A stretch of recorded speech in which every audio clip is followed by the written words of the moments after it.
Hello friends, let's discuss the GT 184. So starting with the physiology questions of GT 184, the first question is thrombomodulin 1 is produced by all of the following except. They ask about the different circulations, but before that we should know what is the role of thrombomodulin and what it does. So write down thrombomodulin, it's a protein which is secreted by endothelium. So write down endothelium of blood vessels. They produce a protein. Which is known as thrombomodulin. And they are of different types, and one of the type of the thrombomodulin is thrombomodulin 1. Now what it does, its function is it binds to thrombin. It's bind to thrombin and they inhibit the inhibitors of tissue plasminogen activator. So write down it binds to thrombin to form a complex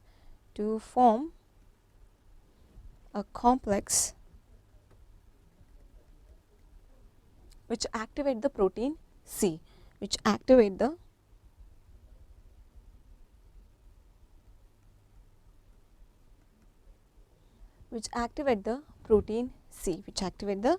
protein C. Then as we already discussed that they inhibit the inhibitors of tissue plasminogen activators, that means they are actually promoting the plasminogen which helps in the breakdown of fibrin. So write down they inhibit this complex, then will inhibit, so this complex they will inhibit the inhibitors of TPA, that is tissue plasminogen activator.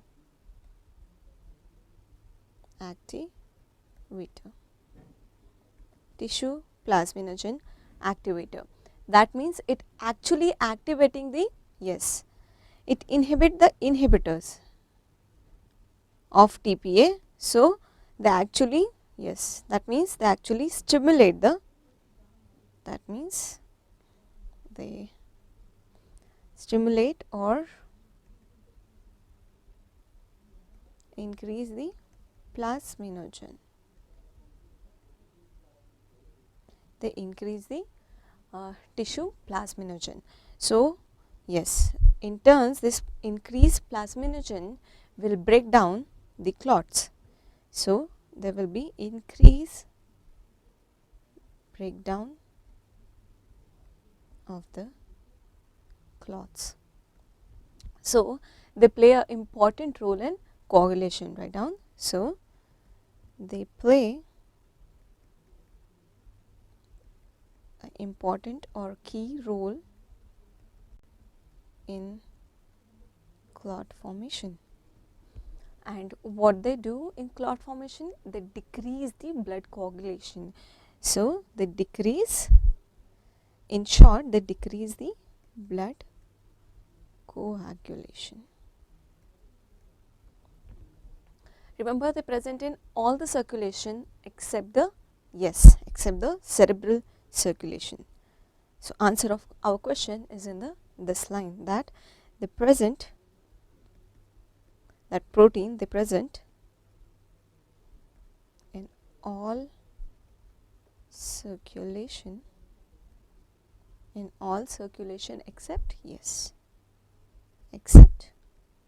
cerebral circulation, except the cerebral circulation. Remember, they present in each and every circulation except the cerebral circulation, So our answer over here of the question number 1 will be option C, cerebral circulation. The answer is option C. Let's move on to the question number 2. Which one of the following vascular beds experiences the most vasoconstriction in a person near the end of the 10-kilometer run? Okay, they ask about the what happened to the different uh, blood flows to the different organs. In the option they gave cerebral circulation, exercising muscle, intestinal and skin. So basically they are asking about what happens to the blood flow in the exercise when we are doing the exercise. So question number 2, they are basically asking about the blood flow. So write down what is the blood flow and its formula. Blood flow is equal to, that is F is equal to, yes, P upon R, pressure upon resistance, pressure upon resistance. So at rest the different organs, the vital organs especially, have the higher blood flow, and which don't have that much of role in the resting condition, they have a minimal blood flow. The minimal blood flow is to the skeletal muscles, because at the rest they are not doing much of work. So write down at rest skeletal muscles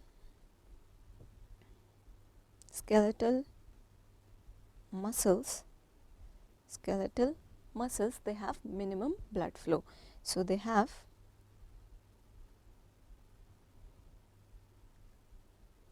minimum blood flow.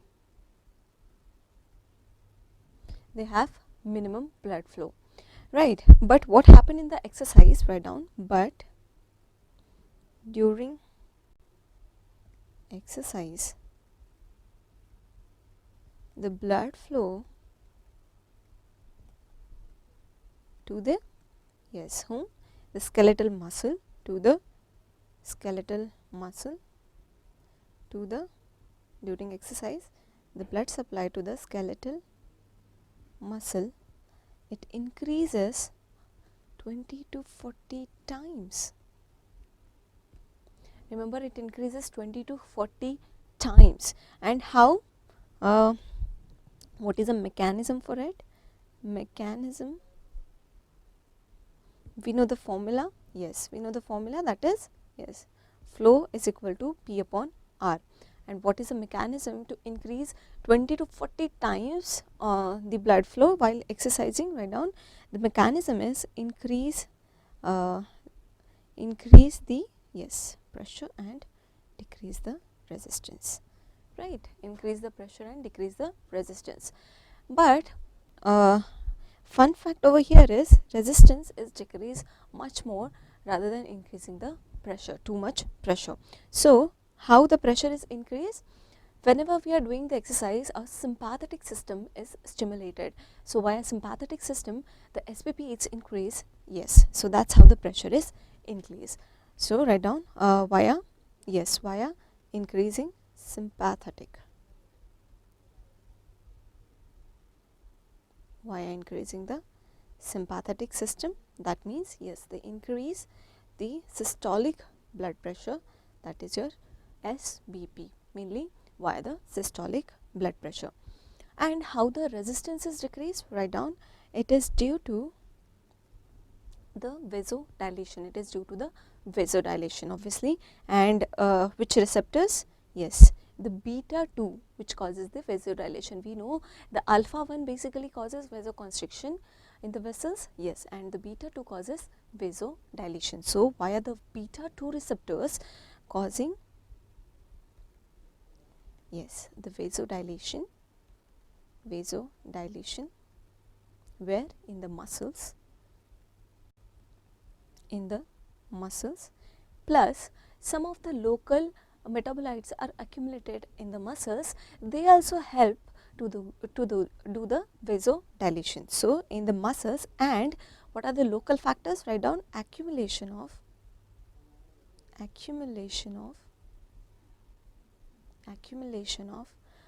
local metabolites,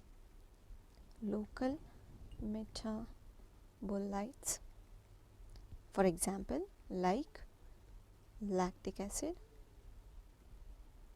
adenosine, lactic acid, adenosine, ADP, because whenever we are doing the exercise, more and more energy is used.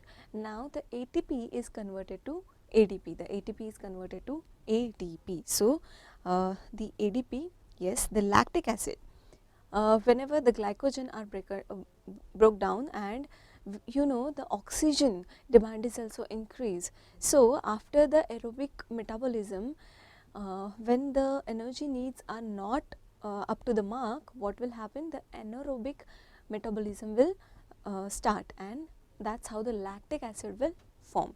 That also helps in vasodilation. The ADP, then what are the other factors, especially then the hypoxia, right, and that's why the anaerobic metabolism is going on, and also the hypocapnia. That means nothing but the CO2, etc. These are the local factor which in turns what they do, they decrease the resistance, they decrease the resistance. This is known as, and this is known as, this whole process is known as, yes, they are regulating their own blood flow as per the needs. Whenever the skeletal muscle are not requiring the blood at rest, what they are doing, the resistance is very much high, and as soon as they wanted more and more blood, they wanted more and more energy, they regulate their own blood flow. That is known as autoregulation. So write down, that is known as, yes, autoregulation of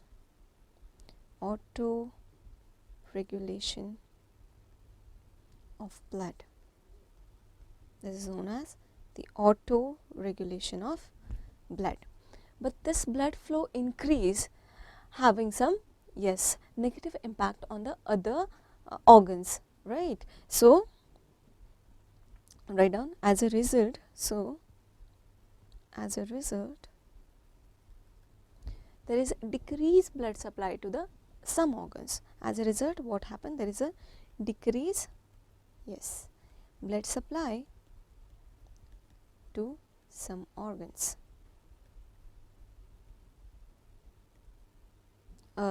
At the cost of, yes, increased blood flow to the skeletal muscle. So at the cost of skeletal muscle blood supply,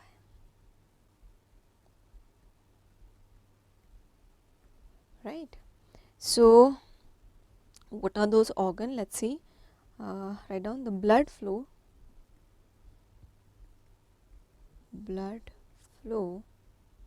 and the changes in the blood flow to the different organs while exercising to the organs, especially in the exercise. What happened to the blood flow to the different organs while doing the exercise? Let's have a look. We just now saw the blood flow is increased. To whom? Increase, unchanged,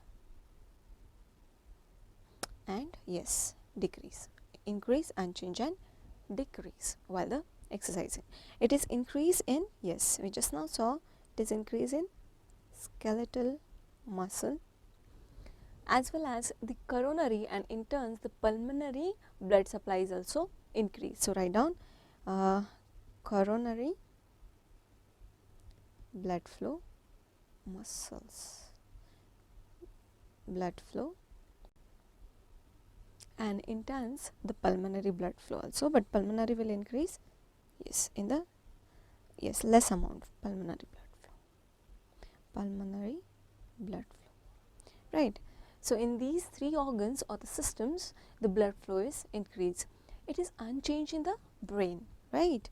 So autoregulation of the blood flow of the brain is, yes, the best. Why? It is not changed in exercise also, yes.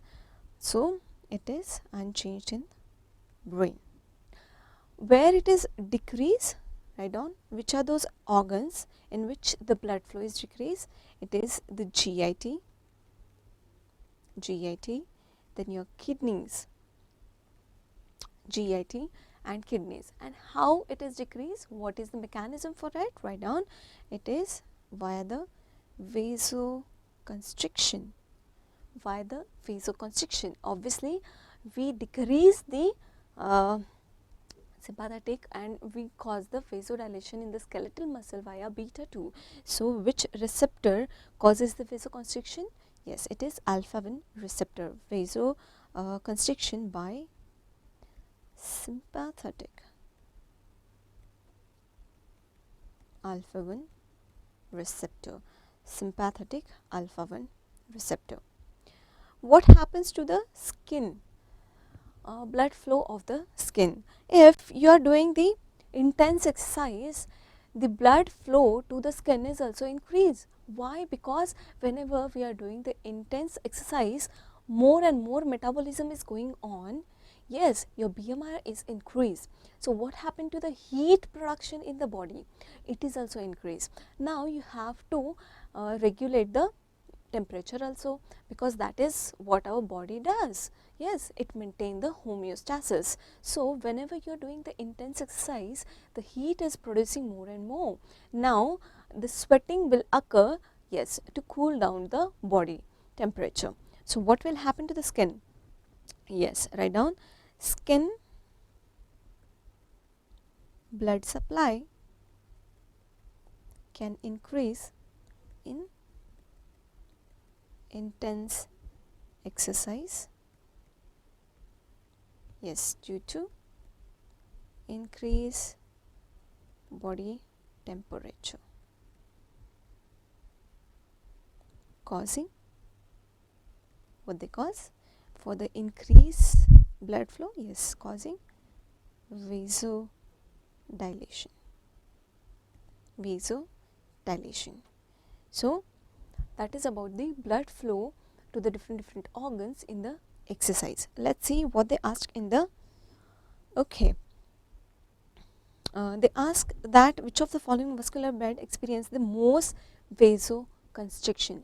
Most vasoconstriction. We know, yes, the cerebral blood supply is not much changed, it is unchanged. So yes, there will be no vasoconstriction. Then the exercise muscle, vasodilation is occurring at the exercising muscle.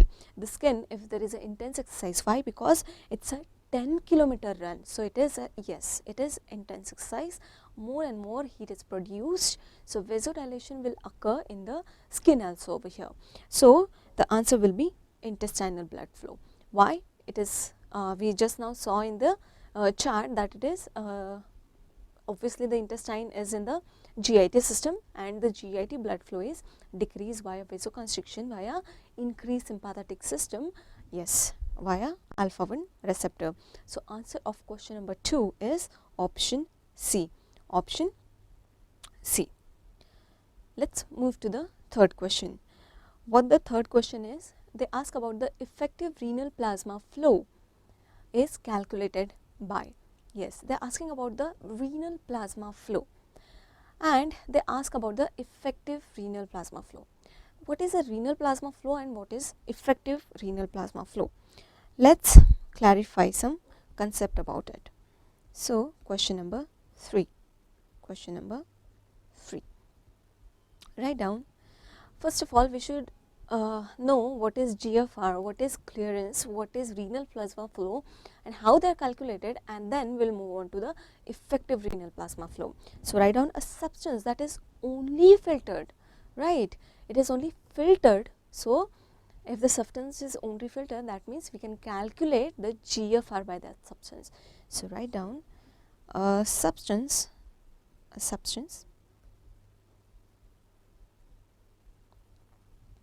which is a substance which is, write down a substance which is only filtered. A substance which is only filtered. There is no reabsorption, no secretion. What will happen? Yes, that via that substance we can measure, yes, GFR, glomerular filtration rate. Why? Because it is only filtered. So yes, we can calculate the filtration rate, obviously. So What is the example for this? Yes, the example for GFR measurement, we use the substance which is known as inulin. Inulin, right? We use the inulin. But remember, inulin have to give exogenously. If they ask which is that substance which is endogenously produced but can be used to measure the GFR, then it will be a creatinine, because it is yes, it is produced endogenously, but it is not that accurate as inulin is there. So the most accurate is inulin, but what is the drawback of it? You have to give it endogenously, yes, and the creatinine is not that accurate, but it is produced, yes, endogenously. So the GFR is measured by inulin. Suppose, what if the substance is secreted, that too how much? Yes, it is secreted 100%. Yes, what it mean? It means it is completely cleared from plasma. It is completely cleared from plasma, right? So what happens to its clearance? Write down. So that means the clearance of that substance becomes equal to, yes, equal to renal plasma flow. Renal plasma flow. Remember, there is a concept of renal plasma flow and renal blood flow. Whatever blood is coming to the glomerulus, what happens? The cells are actually not getting filtered. So cells are there in the blood itself, it is not coming to the Bowman's capsule. So only plasma is filtered, and the secretion is also not occur to the of the cells. So what happens? Only the plasma is getting filtered and secreted. So what happened? Yes, we call it as renal plasma flow. Renal plasma flow. And what is the example for it? It is the para-aminohippurate or para-aminohippuric acid. So write down, what is the example for it? Example is PAH, which is para-aminohippurate. Para-aminohippurate or para-aminohippuric acid. What it gives? It gives the pH, it gives renal plasma flow. Renal plasma flow. Now, what is this twist over here? It only gives the renal plasma flow, but the twist is it gives it 10% less than the actual value. So write down, but the twist is, but it gives 10% less than the actual value. So if we have to get the effective renal plasma flow, what we have to do?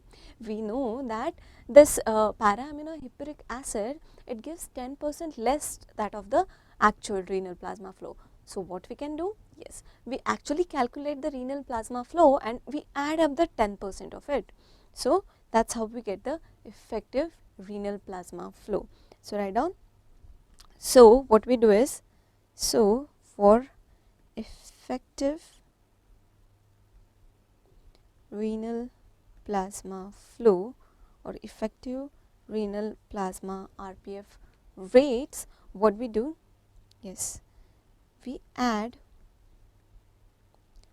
10% to, yes, to PAH clearance to calculate the effective renal plasma flow rate. Yes, we add 10%, right? So if the asked to calculate this, so what we can do, for example, let's see the example, right. Suppose the renal plasma flow or the PAH clearance, write down the PAH clearance is 600. This is RPF, so this is, yes, RPF, right, and we want the effective RPF. So this is the RPF, so we will add 10% to get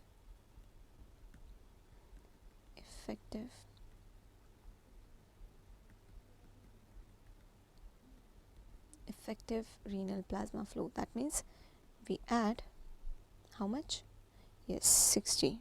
Why? Because 10% of 600, right. So the effective renal plasma flow will be, that is 660 will be the, yes, actual or, yes, effective renal plasma flow. This will be effective renal plasma flow. What we did, we just add up the how much? Yes, the 10%. Why? Because it was giving the 10% less value. It was giving the 10% less value. So yes,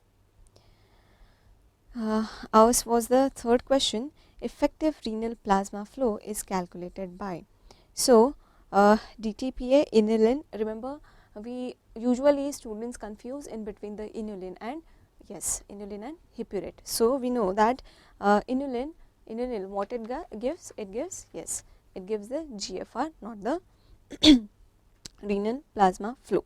So answer of our question is D, hippurate 131. It is a, yes, radioactive substance, hippurate. So they gave the 131. So answer of question number 3 is option D, effective renal plasma flow is given by hippurate 131. Moving to the next question, question number 4. A deficiency of pulmonary surfactant would. Let's see funda about surfactant. What is a funda about surfactant? Remember, what is surfactant actually? It is a substance which is produced by, yes, type 2 pneumocytes. So write down about some fact about surfactant.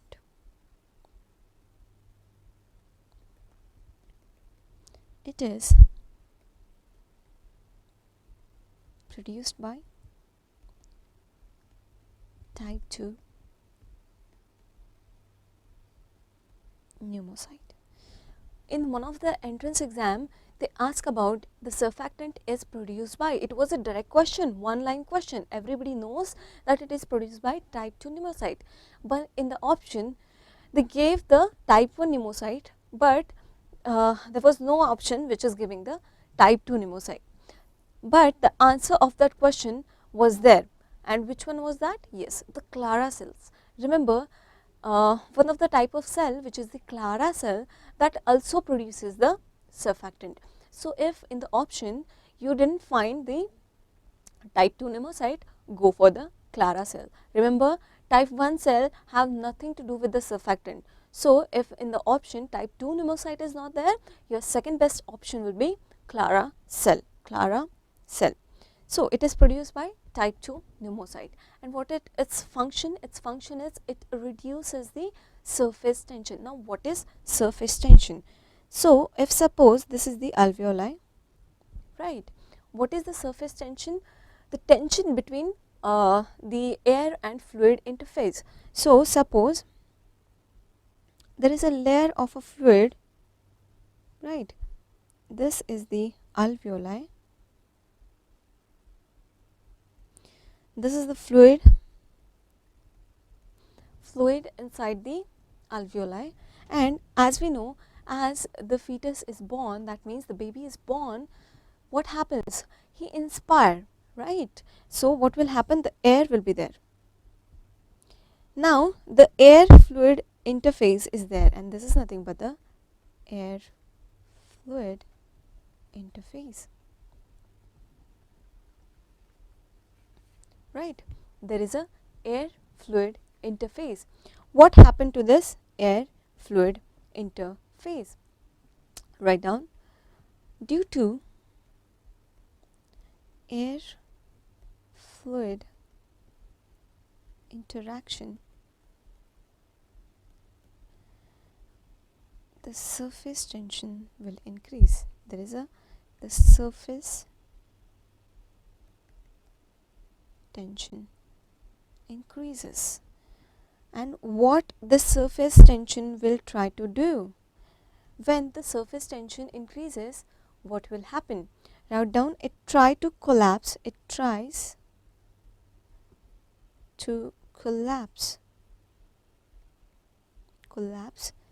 alveoli. And one more thing, what it tries to pull the fluid from the capillaries inside the alveoli, because there is a surface tension and it is trying to collapse the alveoli. So, and pulmonary capillaries are going, besides the alveoli, it tries to pull the water from that capillaries inside the alveoli. So, write down, it tries to pull the fluid from, the capillaries. And which capillaries? Obviously pulmonary capillaries. So, in turns, what will be the results? Collapse of alveoli. If there is a loss of surfactant, what will happen? The collapse of alveoli will be there, which is known as, what is the medical term for that? It is known as atelectasis. It is known as atelectasis. And what will happen if the surface tension is increasing and the fluid is accumulating inside the alveoli, which is known as pulmonary edema. So, write down, there will be pulmonary edema. There will be pulmonary edema. So, what happens? If we want to decrease the surface tension, what we can do? The surfactant is produced by the type 2 pneumocyte, and how it is decreasing the surface tension? It will cover this fluid level, right? It will cover this, So, write down how the surfactant will work. It will cover the fluid layer. It will cover the fluid layer. So, the surface tension is ultimately reduced. What happened? The air and fluid interaction will not take place, and that is how the surface tension is released. So, write down what the surfactant do. Surfactant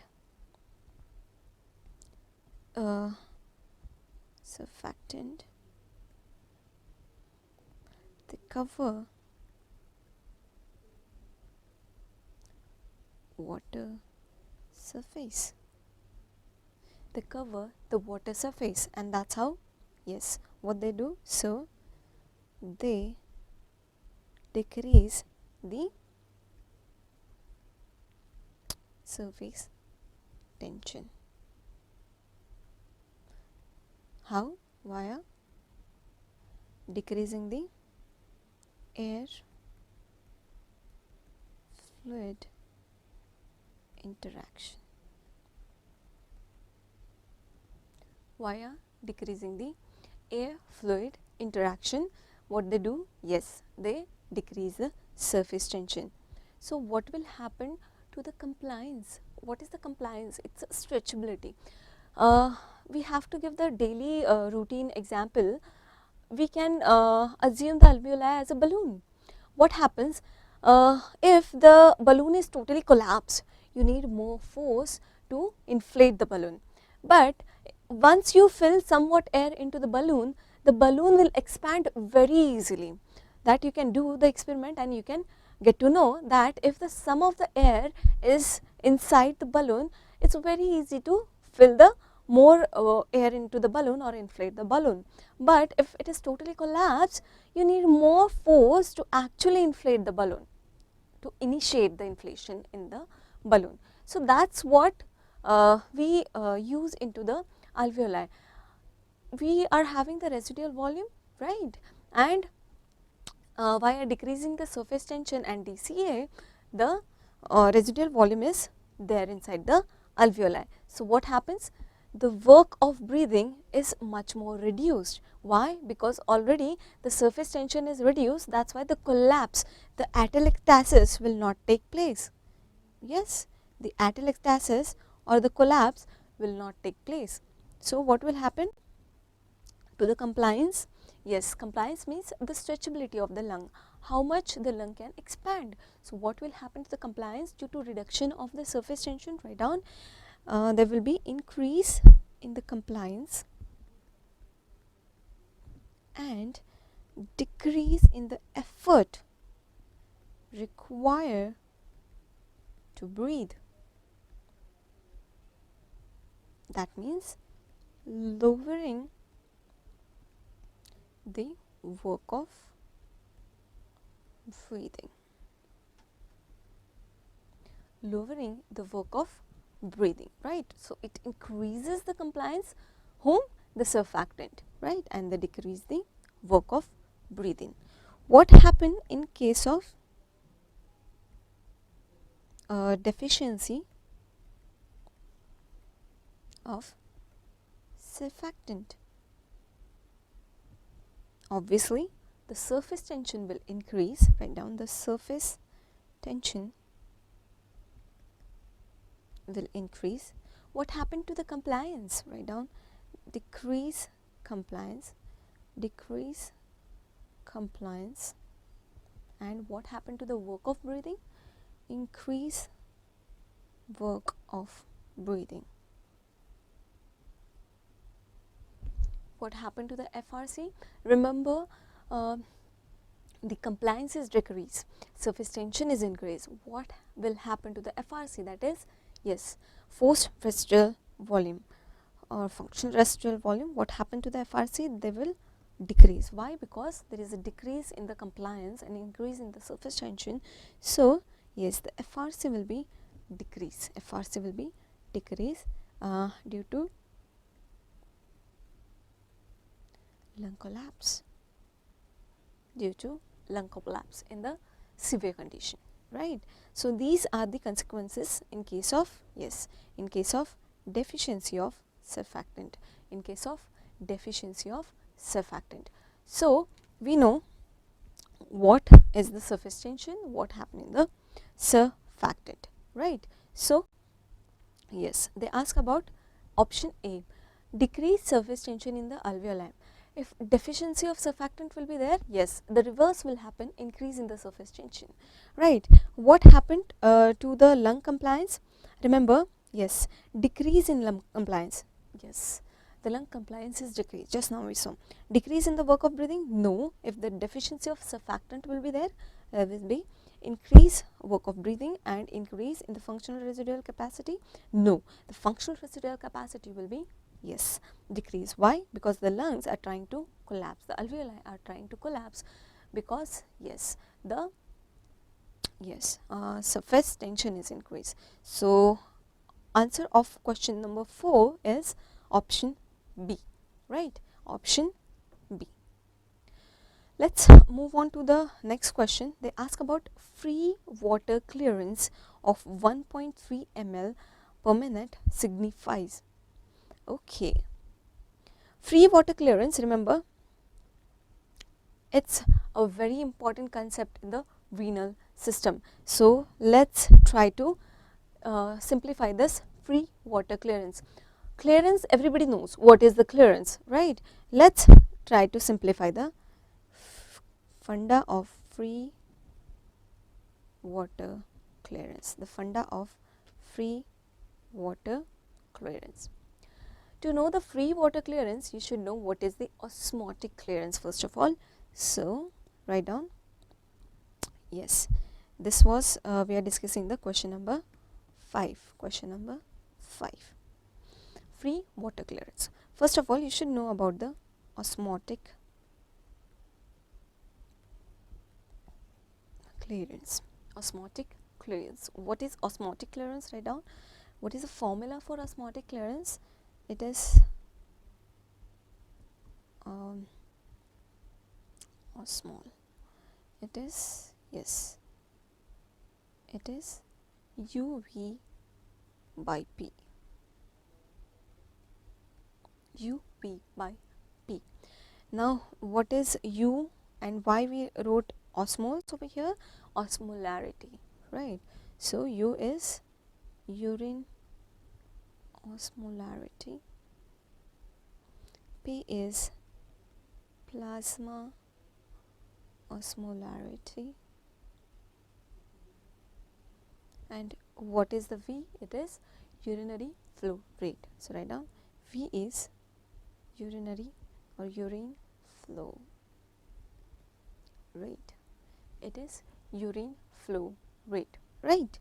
So that's how we calculate the osmotic clearance. In one of the entrance exam last year, they asked about how you'll calculate the urine flow rate. So write down over here itself the rate of urine formation.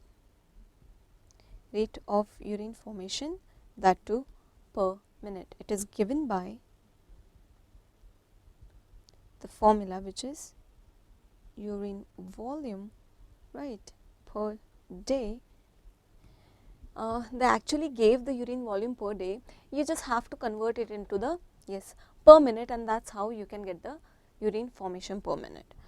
In this question also, question number 5 in GT 184, they gave the per minute urine flow rate. So if we have to convert urine volume per day into per minute, what we can do?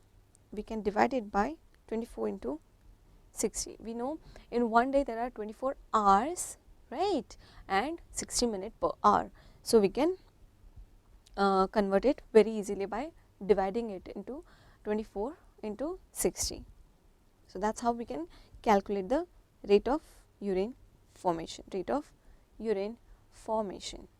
right?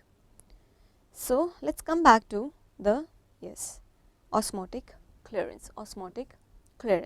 Suppose if we have to clarify this with the help of example, what example we can give? Suppose a person, to very much simplify this, suppose a person is forming the 2400 ml, that means 2.4 liter of urine per day. So if a person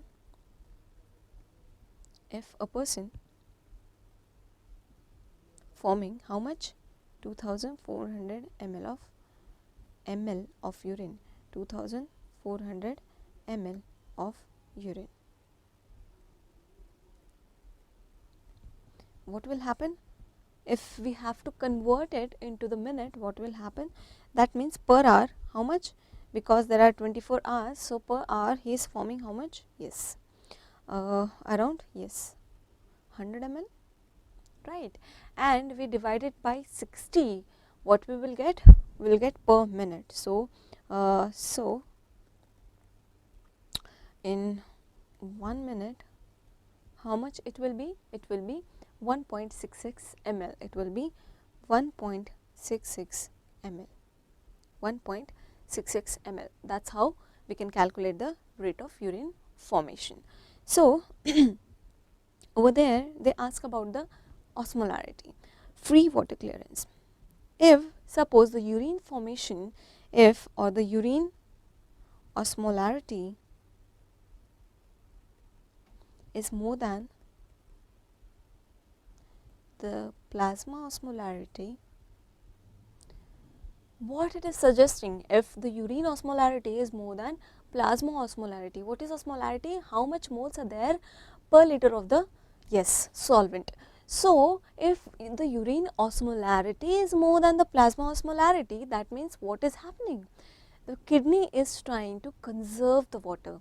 Yes, it is concentrating, making the urine hypertonic, and it is conserving the water for the other uses of the body. So that means what it suggests? We get, write down, we get the osmotic clearance. What will happen to the osmotic clearance? We get the osmotic clearance more than V, right? We'll get the clearance more than V. For example, suppose the plasma osmolarity is 300, right. So, write down if we want to remove 300 milliosmol of waste products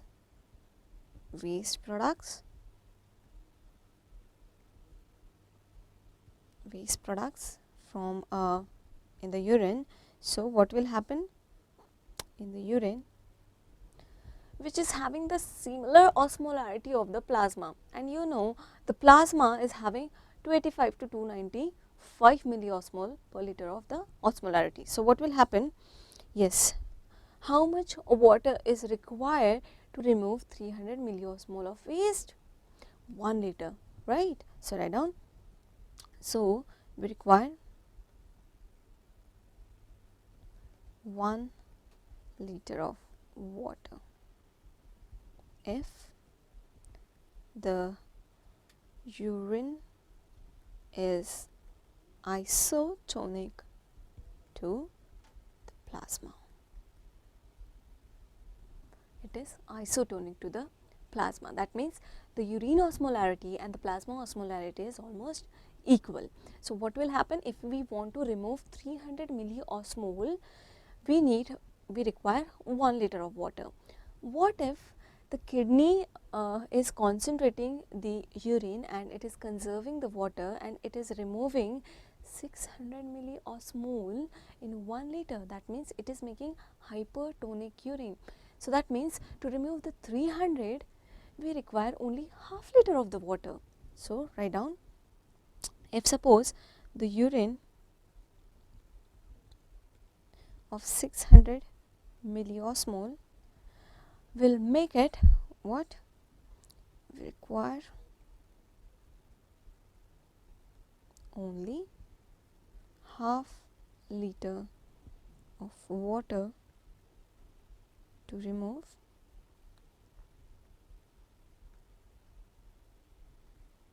300 milliosmol of waste products. That means the kidney is concentrating the urine, right? And how the urine will be? The urine will be hypertonic. It is making hypertonic type of urine, right? That means it is conserving the water. It is conserving the water. If theoretically we said that this will happen, the kidney will try to conserve the water and only in half liter, yes, what will happen? 300 milliosmols of waste will be, yes, thrown out of the body. But via the clearance formula, if we want to see is it true or not, how we can prove it? Yes, so write down, if we want to use the formula of clearance, if we use what? The formula of clearance or osmotic clearance rather, right? Osmotic clearance will get the value of urine.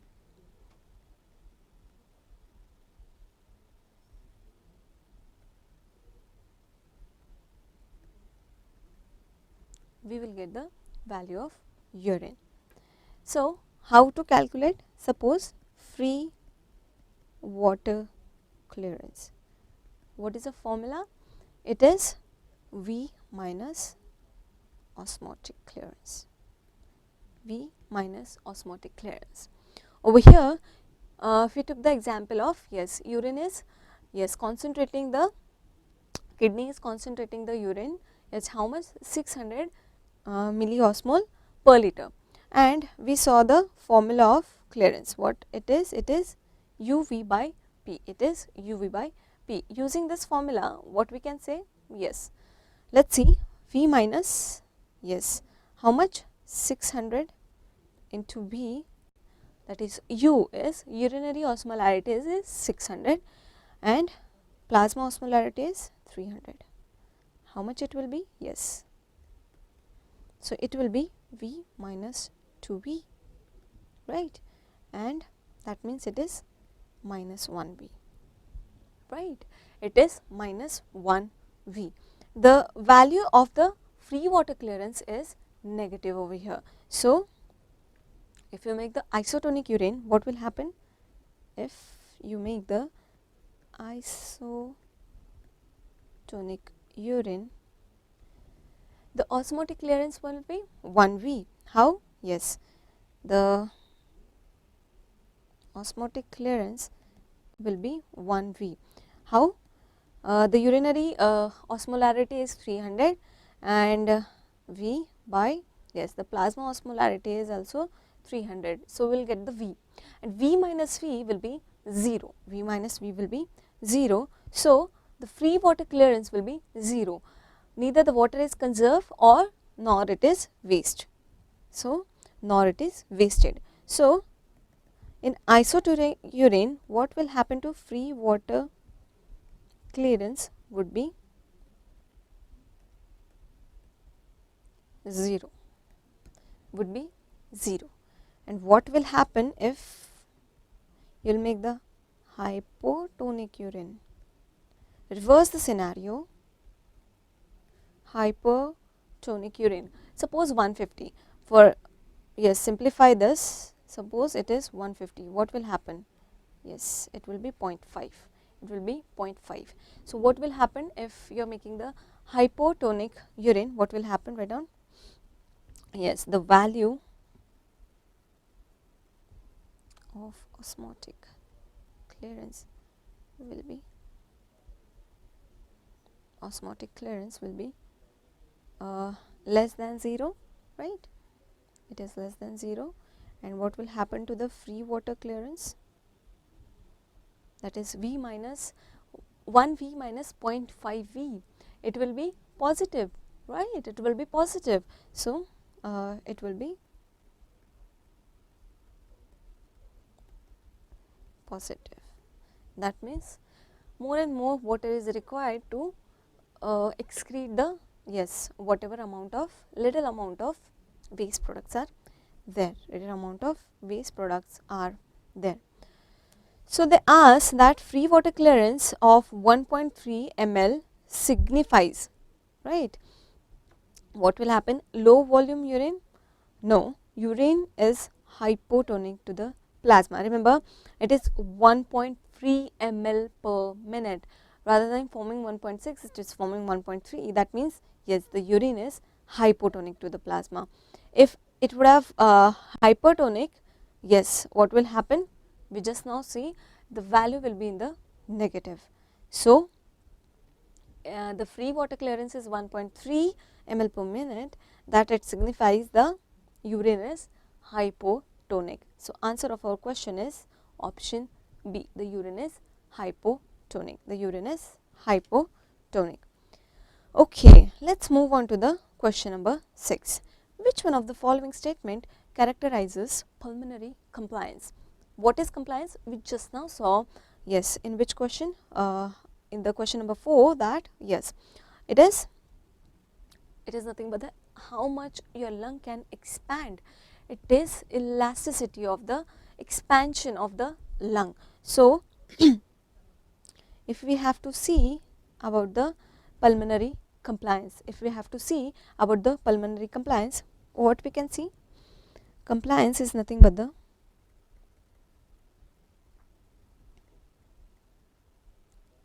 stretchability of lung. Lung, you can compare it with the elastic band. What happened? Yes, with the force you stretch it, right? You expand that rubber band, but as soon as you leave that rubber band, what will happen? The recoil will be there. The recoil will be takes place. Why? Because they contain the elastic fibers. Similarly, in the lung also we have the elastic fibers, and what they do? Yes, remember in the whenever we are doing the normal inspiration, yes, we need the energy to, yes, contract the inspiratory muscle, but at the rest, whenever we are doing the expiration, what will happen? It just happened due to recoil of the lung, recoil of the lung. So, it is because of the compliance itself, right? It is the stretchability of the lung. So, it is given by the formula. What is that formula? Write down. It is given by the formula, and what is that formula? It is delta V by delta P, delta V by delta P. And remember the compliance.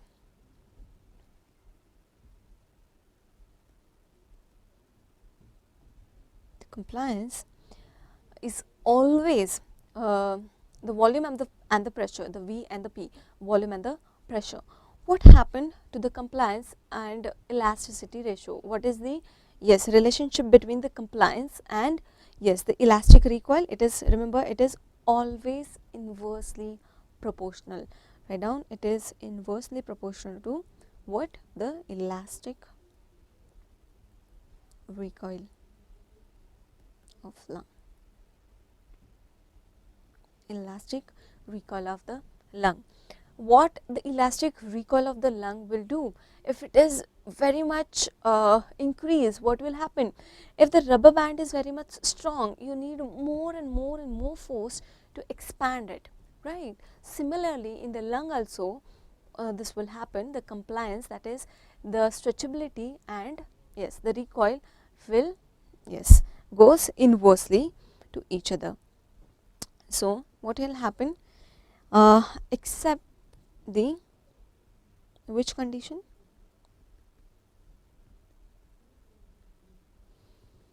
Emphysema and the age wise, that is the old age. Except the emphysema and in the old age, in every diseases, what will happen? The compliance of the subject is reduced. So, write down all except the emphysema and old age. In all other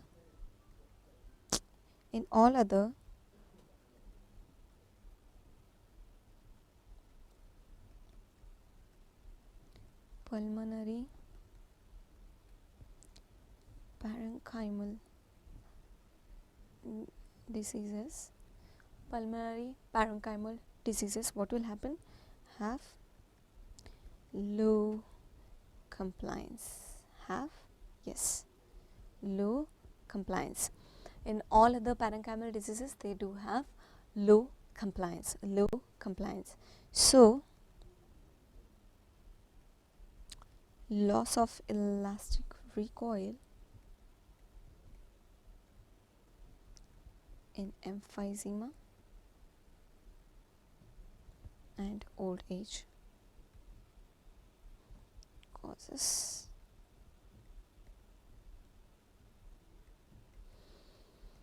increase in the compliance. So, I gave the reason why the compliance is exception. We told that it is emphysema and old age. What happens? The elastic recoil is lost in emphysema and old age. So, that is why what happened to the compliance? It is increased. Why? We just now saw that it is inversely proportional to each other. So, if the elastic recoil is increased, obviously the compliance will decrease, and if the elastic recoil is lost, as it happens in the emphysema in the old age, what will happen to the compliance? The compliance is inversely proportional, so it will increase. In all other parenchymal diseases, what will happen to the compliance? Remember, the compliance decreases. If we have to give the example of those kind of diseases, you can write it down. For example, pulmonary edema, fibrosis, deficiency of surfactant, that we already discussed in question number 4, surfactant, and all the respiratory distress syndrome. What will happen? The compliance will decrease.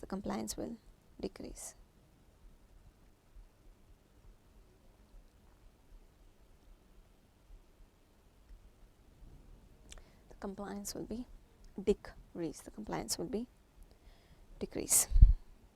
So they ask that pulmonary compliance, characterize the pulmonary compliance.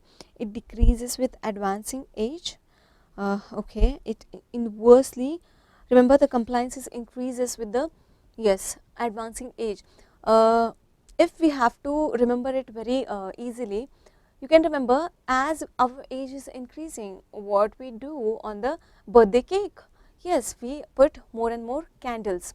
So why we are putting more and more candles, and we ask the birthday person, what we ask? Yes, we ask them to blow it in the one go.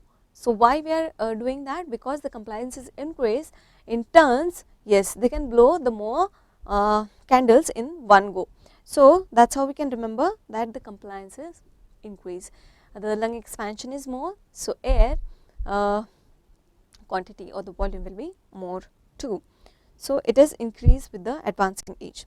It is inversely related to the elastic recoil properties of the lung. Yes, we just now saw it is inversely proportional. So yes, the answer of this question will be option B.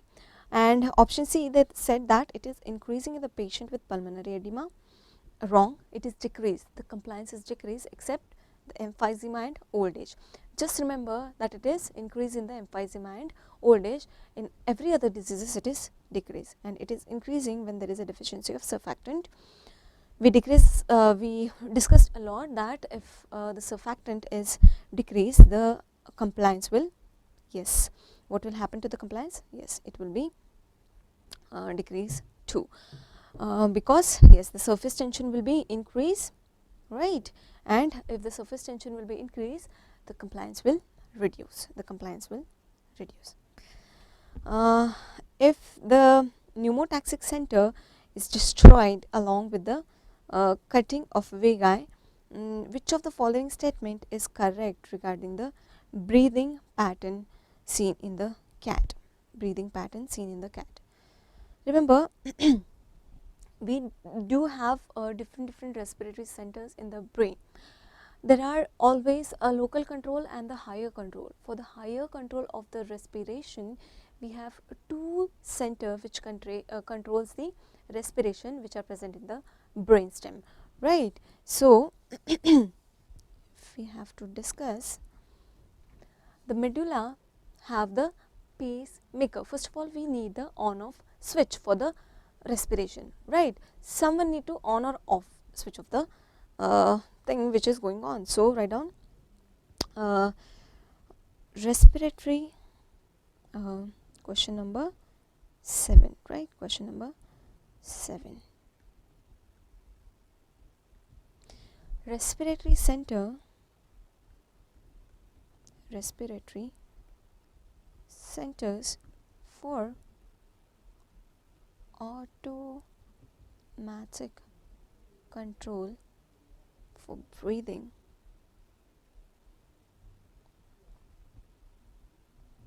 are present where? In the brainstem. It is present in the brainstem, where? In the medulla and in the pons. So remember, first of all, let's talk about the medulla. What happens in the medulla? Medulla do have the on off switch of the respiration. That means it have a pacemaker of the respiration. So write down, they do have pacemaker of respiration. Pacemaker of the respiration. Remember, over here we talked about the automatic control. That means yes, the involuntary control. Voluntary control is always done by the cortex, always done by the cortex. So if there is a lesion in between the the brainstem and the cortex, the voluntary control of the respiration will be lost, but the automatic control will be going on. So pacemaker of the respiration. What is the name of the pacemaker of the respiration? It is asked in the majority of the entrance exam till now, so you should remember. Yes, what is the name of the pacemaker, or what is the pacemaker in the medulla of the respiration? It is Botzinger complex. It is pre-Botzinger complex. Pre-Botzinger complex. In some of the books, they don't give the pre-Botzinger complex as a pacemaker. In the exam, they suppose they don't give the option as a pre-Botzinger, then what you will mark? You can mark the, some books says that the pacemaker of the respiration, instead of pre-Botzinger, they stick to the concept that it is DRG. If it is not given in the option,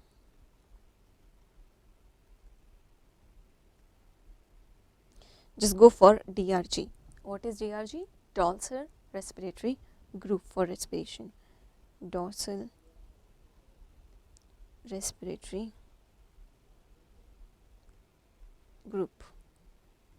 Dorsal respiratory group for respiration of the neurons. And that is also present in the medulla. So, if they ask about the location in which part of the brainstem, just go for the medulla. If they gave in the option pre-Botzinger complex, go for it. And if they don't give the option as a pre-Botzinger, then your answer must be DRG, that is dorsal respiratory group. But remember, write down, but the respiration or the breathing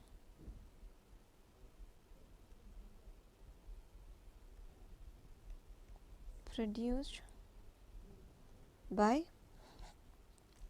yes, the medulla or the medullary centers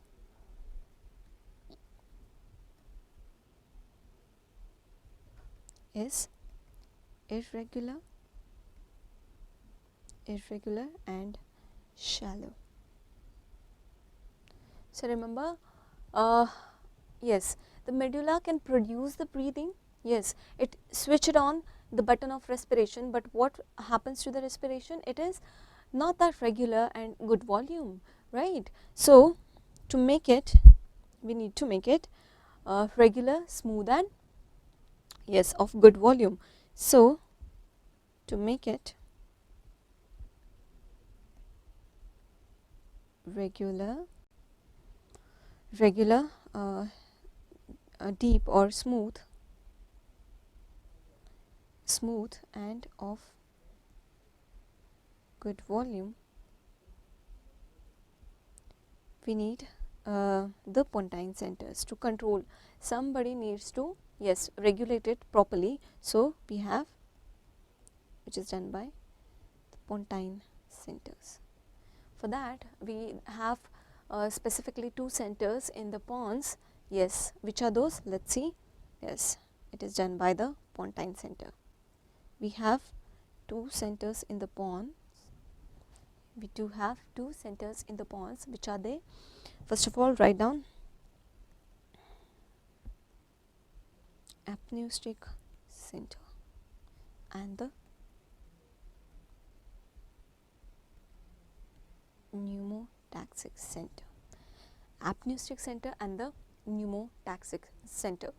Apneustic center, they increases the inspiration via how? They stimulate the inspiratory muscles for respiration.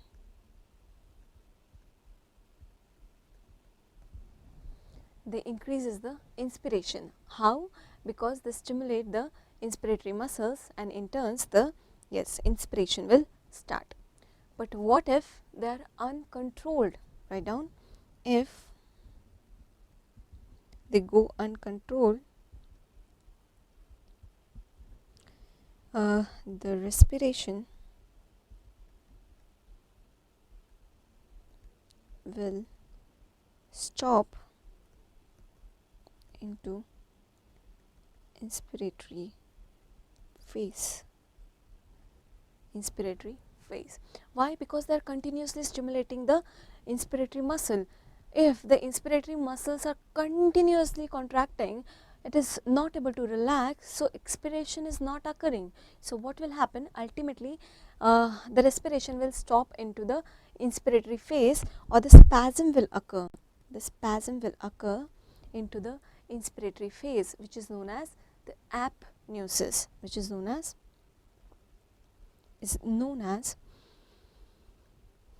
apneusis. So if we have to draw it very simply, we can, like, this will happen, right? This is known as apneusis. This is known as apneusis. What will happen? The inspiration will be continuously going on, and what will happen? Yes, the spasm will take place. So we need to, yes, regulate or control this apneustic center. So what will happen? Apneusis will take place.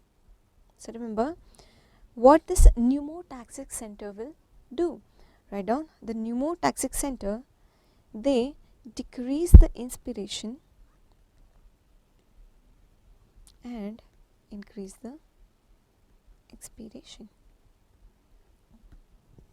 Decrease the inspiration and increase the expiration. Remember, you can experience this on yourself. You inspire, inspire, inspire. Whenever you need to expire at some point of time, you need to relax the inspiratory muscles, right? Then only you can expire. So how the pneumotaxic center is helping in expiration? They inhibit the apneustic center. They inhibit the apneustic center along with vagus nerve, So if we want to know how it is inhibiting the apneustic center, we know that it inhibits via, yes, the vagus nerve. How? If we have to draw it,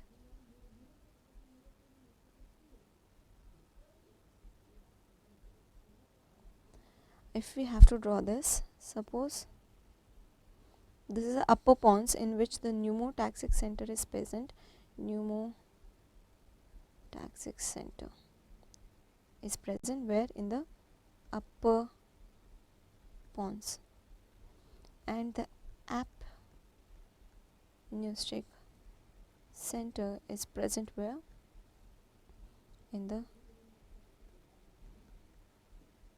lower pons. The apneustic center is present in the lower pons. What will happen? Write down. Yes, and if we have to draw the on off button, that is, yes,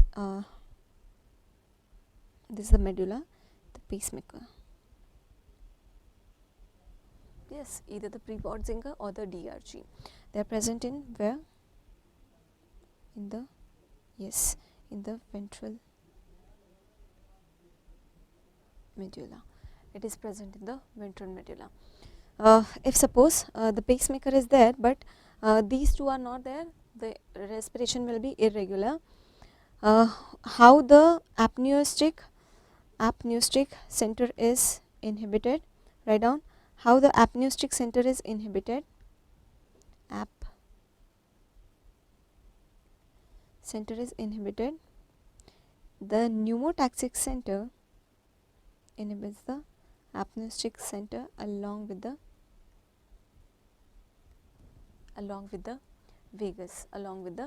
vagus. So if suppose the lesion is over here, what will happen? If the lesion is over there, what will happen to the respiration? The respiration will be going on. Why? The pacemaker is there, so it will produce the respiration, but the respiration will be irregular and shallow. What if the lesion is over here beneath the medulla? What will happen? The respiration will be stop. If the lesion is over here, the respiration will stop. If the lesion is over here, what will happen? Yes, the pacemaker cells will produce the respiration, but the respiration will be irregular and shallow. Remember, the respiration will be irregular and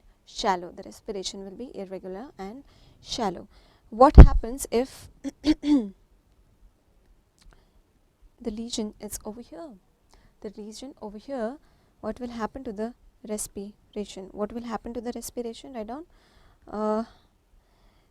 What will happen to the respiration if the irregular?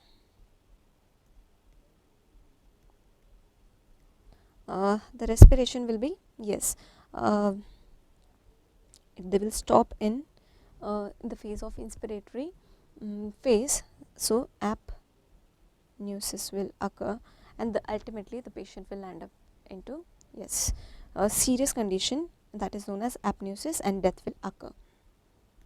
What if the lesion is over here? The automatic, write down, the automatic control will be there, or automatic respiration will be going on. The automatic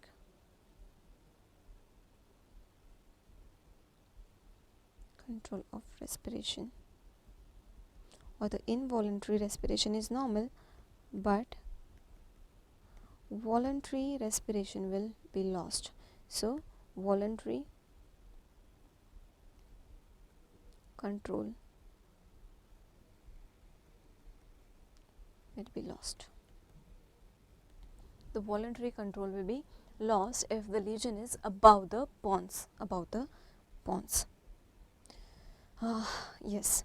So if the cat pneumotaxic center is destroyed, along with the cutting of vagi, right? So what will happen? The apneusis will take place. So answer over here will be a prolonged inspiratory spasm. Prolonged inspiratory spasm will take place.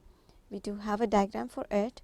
Let's see how the inspiratory spasm will take place. Inspiratory spasm will take place. Okay, in the diagram we already saw that, yes, what will happen to the, yes, if the pneumotaxic center and bilateral vagotomy will be there. But what if only one of this center is, yes, damaged or, yes, gone? What will happen if one of this center is damaged or destroyed? Remember, if one of these will be damaged or destroyed, one will obviously inhibit the apneustic center, but it is not that proper. So only deep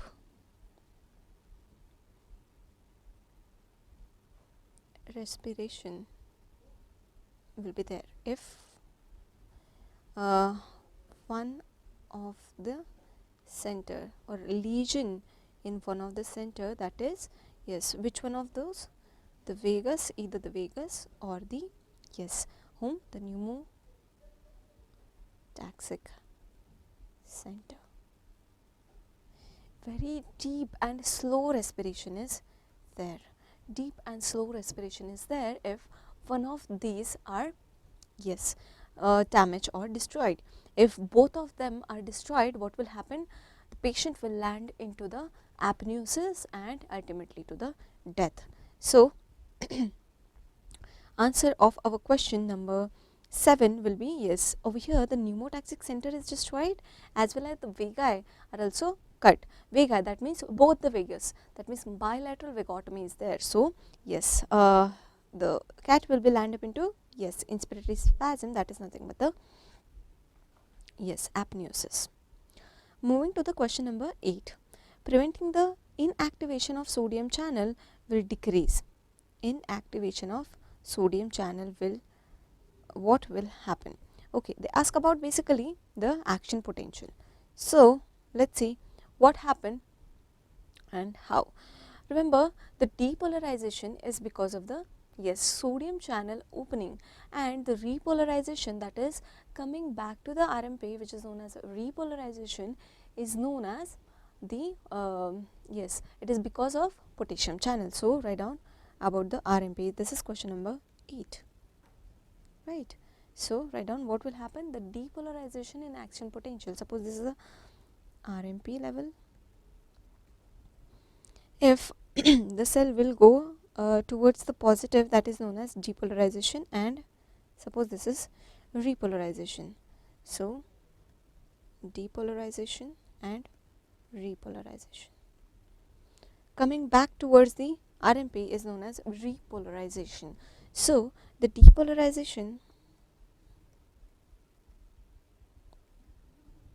in action potential is caused by which channels? Opening of sodium channels, right? This is opening of sodium channel. Remember, sodium is more where?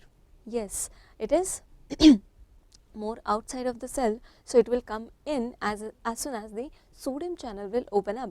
So what will happen? The positive charges inside the cell will build up. So positivity will be built up. So what will happen? Yes, the depolarization will be take place. The depolarization will be take place. What happened once it reaches to the the level or the once it is reach to the threshold level, more and more sodium channel will open up and it will reach to the peak.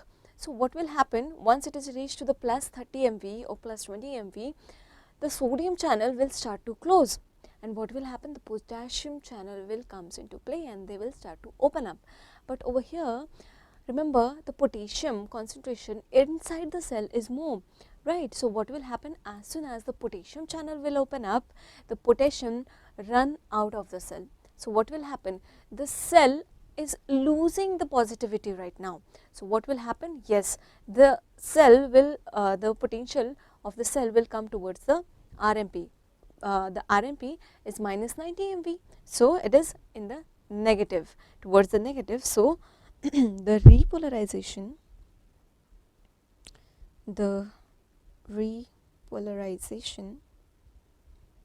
is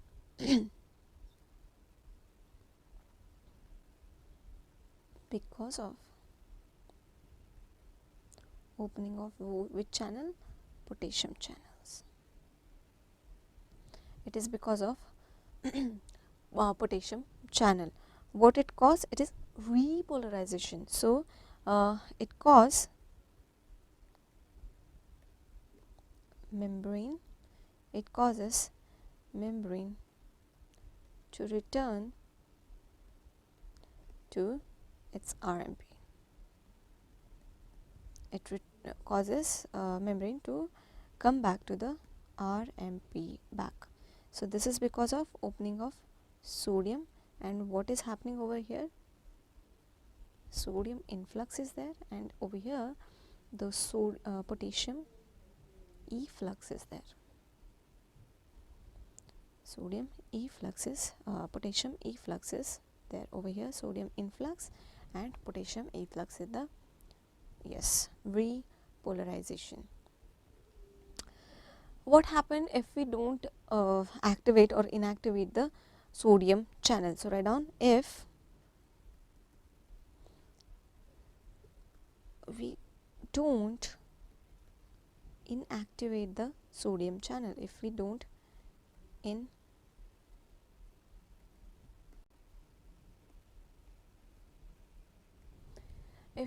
inactivate the sodium channel, what will happen? Yes, the repolarization phase will be too much delayed, right? The positive ions will be building up into the cell. So what will happen?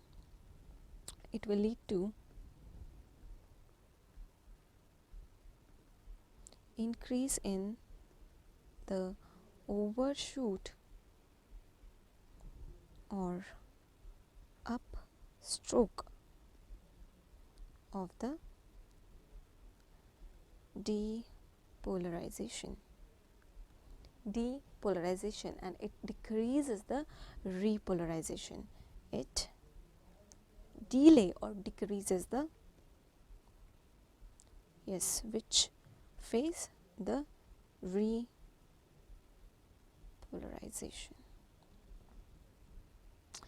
And this happens in the cardiac muscle, right? Action potential of cardiac muscle.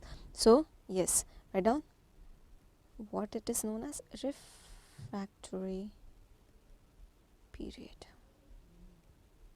will also increases due to longer duration of AP.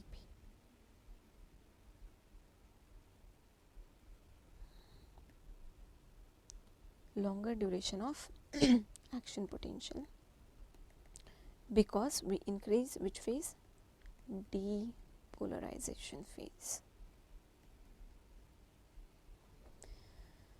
Depolarization phase. If we don't close the sodium channel over here, what will happen?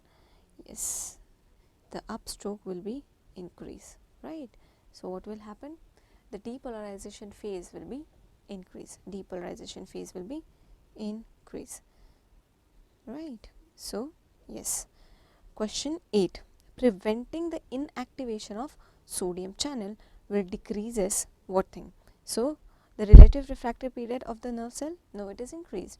The upstroke velocity of a nerve conduction of actin potential, they ask about decrease. Which thing is decrease over here? So remember, upstroke will be increase obviously. Yes.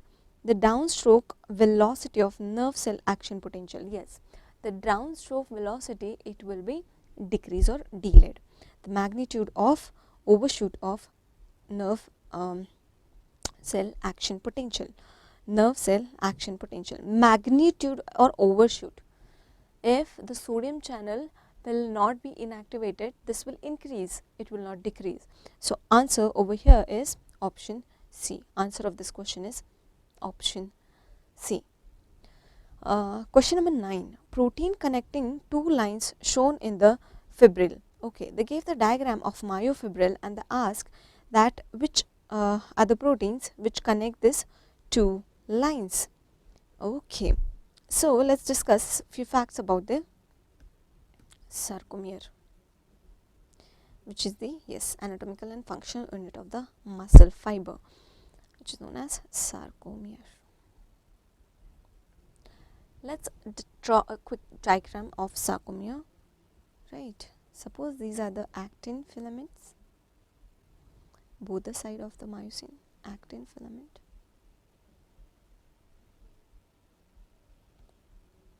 Let's draw a myosin also. Myosin is thicker one, so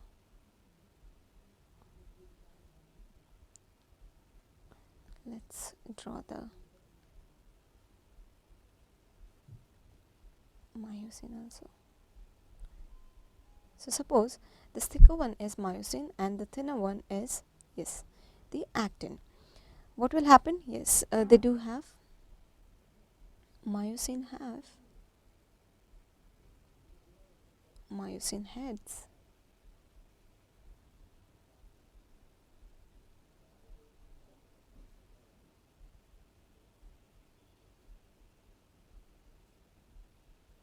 Right, myosin have myosin heads. So that's how the actin and myosin are connected to each other. Then in between the actin band, where there is only actin is there, we draw a line which is known as the Z line. The Z line.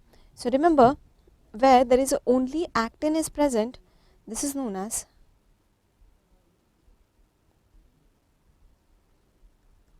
I band. You can write only I band, right? And this line is known as the Z line.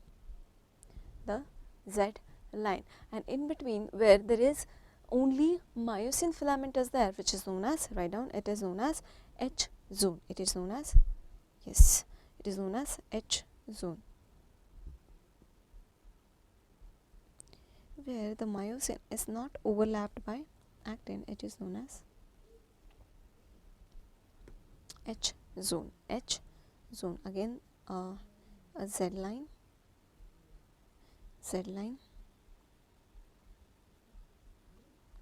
I band.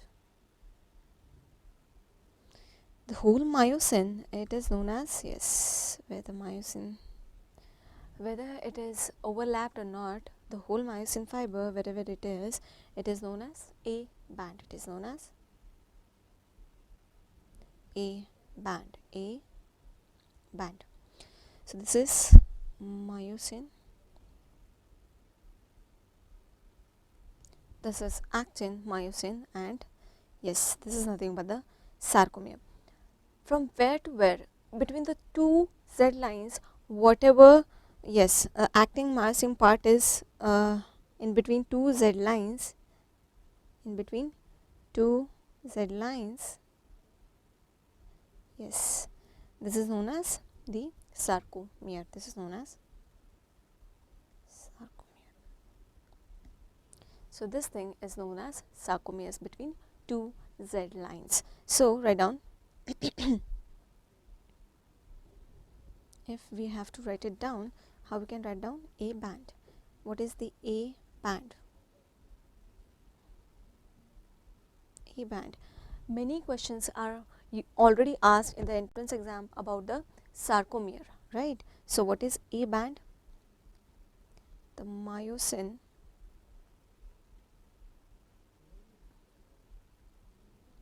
overlapping the actin.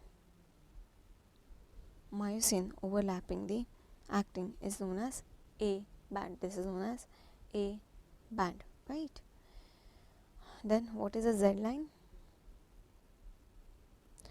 Imaginary line which divides the, yes, I band. So divide I band exactly in the middle. Middle. This is known as, yes, exactly in the middle, not the actin. It doesn't divide the actin into two parts, it divides only the I band into two parts. Remember this thing? This question is already asked in the entrance exam, that what is Z line, and usually in the option they gave both, which divides the Z line divides the actin or the Z line divides the I band. Students are usually confused it with the actin. Remember, the Z line doesn't divide the actin, it divides the I band. It divides the I band. What next? What is I band? It is only the actin fiber, right? What is the H zone? It is space in which the only myosin fiber is there. Actin fiber and myosin fiber. And what is sarcomere? What is sarcomere? Remember, I told that sarcomere is the functional unit of, yes, the muscle fiber. And from where to where? Between the two Z lines. What are there in between the two Z lines? Remember, half of the I band is there, right? The whole A band is there, and again the half of the right I band is there. Left half of the I band, right half of the I band, right? And in between that the whole A band is there. So if we have to write the formula of sarcomere, how we can write? Yes, half of the I band plus the A band, and again the half of another I band, right? And how much it is? It is usually, normally it is 2.5 micrometer. It is normally 2.5 micrometer.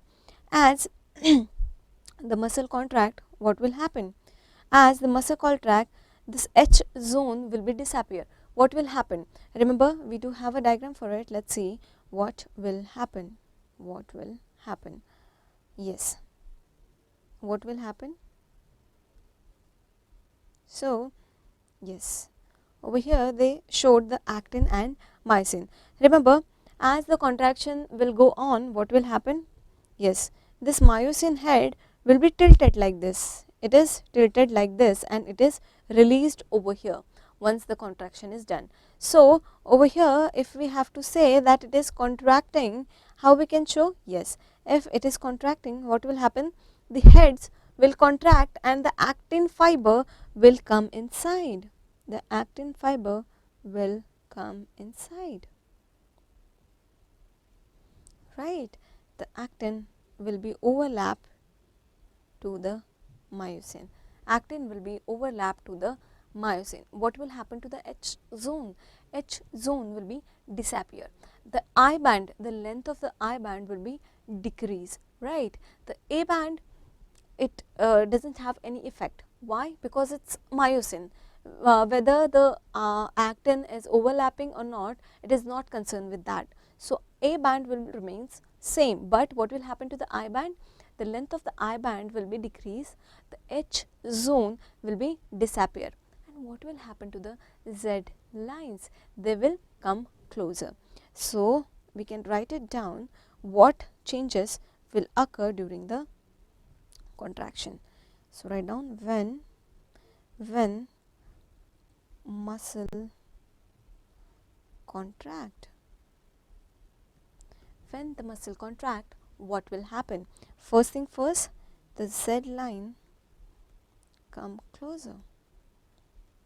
Remember, various questions asked in the various different exams, including your PGI exam. So you should remember what is the structure and what happened to the different bands and the lines. So Z line come closer, then the H zone is disappear. H zone is disappear. Then I band is reduced in length is reduced. What is reduced? The sarcomere length, right?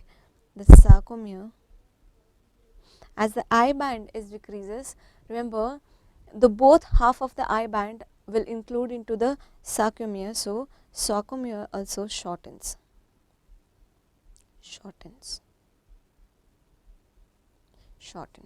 And what about the A band? A band, it remain unchanged. The A band remain unchanged. The A band remain unchanged. Few more facts related to this question. Write down, to maintain the integrity,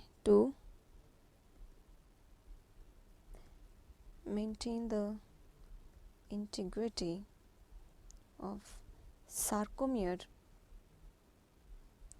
one more protein is present, that is titin. Titin protein, what they do and how they maintain the integrity.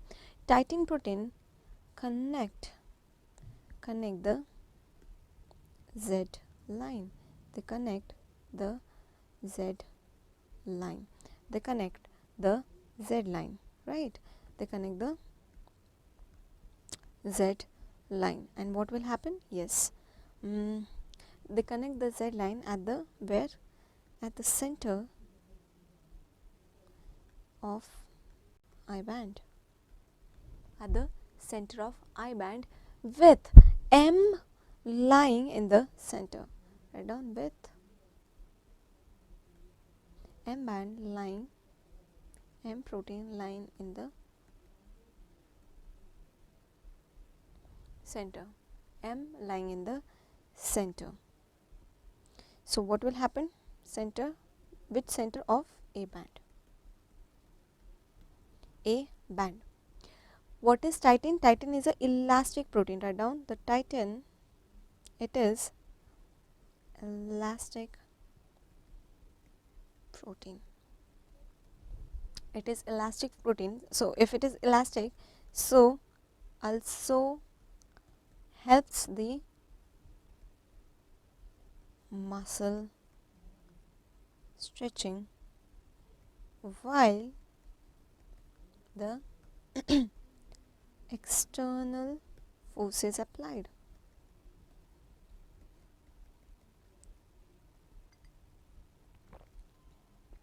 So remember what will happen? Yes, it helps in the muscle stretching. It helps in the muscle stretching whenever the external force is applied.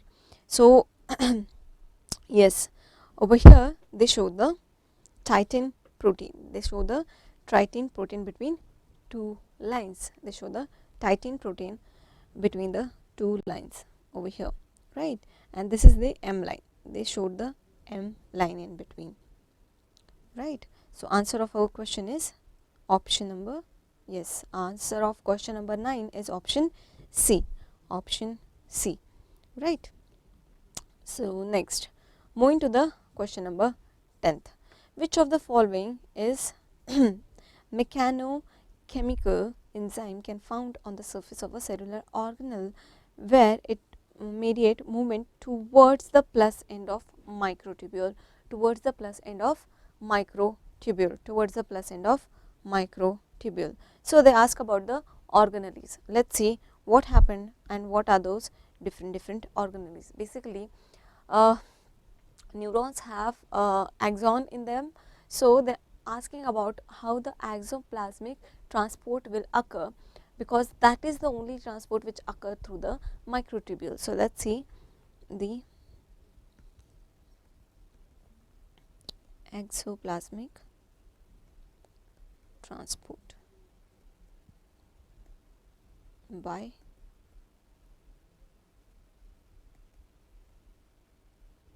molecular motor. So remember, axoplasmic transport is of two types. What are those two types? Write down. It is either fast or slow. Either the axoplasmic transport is, yes, fast or slow. Either it is fast or it is slow. What happened? What do you mean by fast? 200 to 400 millimeter per day, and slow means 10 times less, that is 20 to 40 mm per day. 20 to 40 mm per day. The value can vary somewhat, but it is easy to remember, right? So yes, fast means 200 to 400 mm per day, and slow means 20 to 40 mm per day. So in fast, what happens in the fast, how the molecular motor works? Write down. The molecular motors, they run over the microtubule.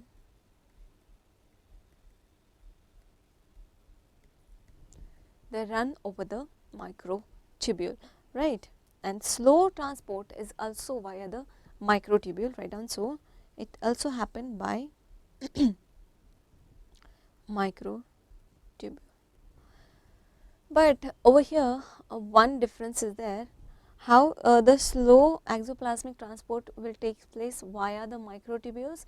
Fast, they run over they make the cargos, and those cargos will run over the microtubule. But over here in the slow, the polymerization of microtubule will occur. So like this, they join the ring or the microtubules, right, and they form a tube like structure, and that's how they control the slow transport. So via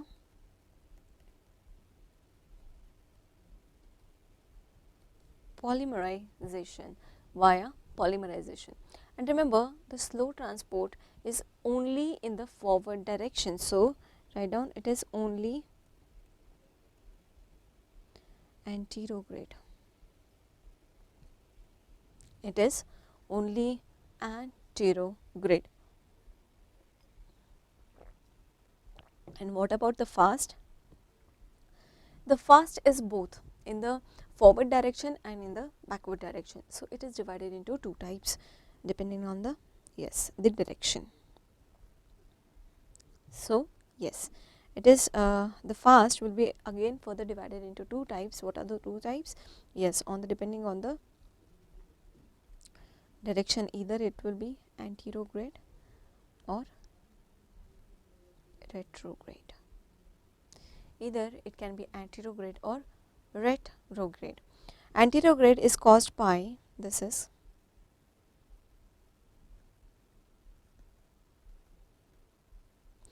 caused by kinesin, something known as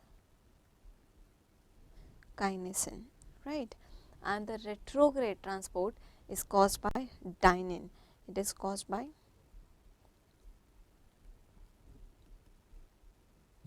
dynein. It is caused by dynein. What do you mean by actually anterograde? It is from cell body to axon terminal. So write down what is mean by anterograde. It is from cell body to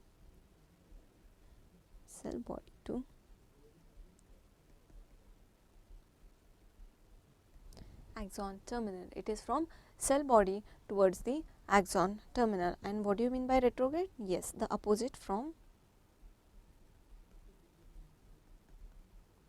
axon terminal towards the cell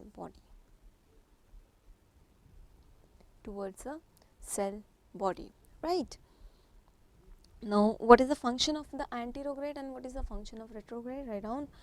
Anterograde, they carry this transport will carry the vesicles filled with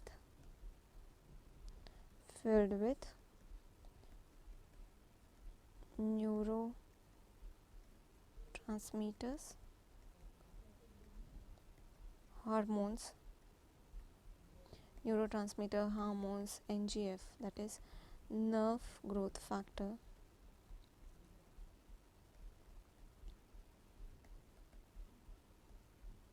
etc. Right. So, they carry the vesicle, basically the filled vesicle. They will carry the filled vesicles filled with the neurotransmitter, hormones and NGF towards the axon terminal. And what the retrograde will do? They also bring back. It is retrograde. So, they bring back the empty vesicles. But with the empty vesicles, sometimes from the axon terminal they pick up the toxins and viruses, microbacteria. So, write down, with the vesicles they also carry viruses and the toxins. So, remember, this was the question asked in one of the AIMS exam last, in one of the entrance exams. So, how to remember this dye? Someone can die with the help with the virus infection or the toxicity. So, that is how you remember. The retrograde is done by the dying, and for the dying phase it can be done by the viruses or toxins. So, that is how you can remember. From axon terminal, the dying can bring back the with the empty vesicle it can bring back viruses and toxin. It can bring back the viruses and toxin. So, they ask about towards the plus end. That means and found in the surface of cellular organelle which mediate the movements toward the plus end. So, answer over here is kinesin. Right. Myosin 2 and 1, they help in contraction, not the transportation, right, and polymerization is not there. So, the answer over here is D, kinesin. Moving to the next question number 11. The force of muscle contraction can be increased by all of the following except. Okay, they ask about the force of muscle contraction. Let's see few fact about the force of muscle contraction. Question number 11. Let's discuss what they want to say. Remember, they ask about the action potential and the force of contraction. Whenever you need to contract the muscle, AP should be produced, right. There is a electromechanical formula. First, the electrical impulses come to the muscle. This asks the muscle to contract, and the mechanical process will go on after the electrical process is almost over. So, what is the electrical impulse? That is nothing but the action potential, and AP is, that is the action potential, that is AP follows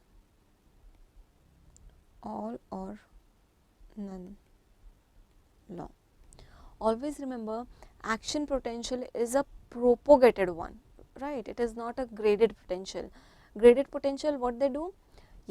they can cause the summation, but action potential, in action potential it is the all or none law which plays the role. There is no such phenomena as summation in the action potential. Action potential always follow all or none law. So the motor unit, so write down, so the motor unit which is, what is mean by motor unit? A single alpha motor neuron, it is supplying to how many muscle fiber. So suppose the single motor neuron is supplying to the 10 muscle fibers, so that with that motor neuron, the 10 muscle fiber, it's completely together, they are known as a motor unit. So which is a single alpha motor neuron, right, and all the muscle fibers, all the muscle fibers supplied by that alpha motor neuron, supplied by alpha motor neuron is the, yes, motor unit, it is a motor unit. If the motor unit, it is activated by action potential, and action potential is following the all or none law, that means the motor unit also follows what? All or none law. This is also follows all or none law. So we cannot change the amplitude of action potential. How? To increase the force of contraction. Remember, whenever we stimulating or we giving the action potential to any alpha motor neuron, what will happen? They will supply to whichever muscle fiber is recruited by that alpha motor neuron. So we cannot increase the amplitude to increase the force of contraction. What we have to do? Yes. So write down how we can increase the force of contraction, which is asked in the question, that the mechanism of action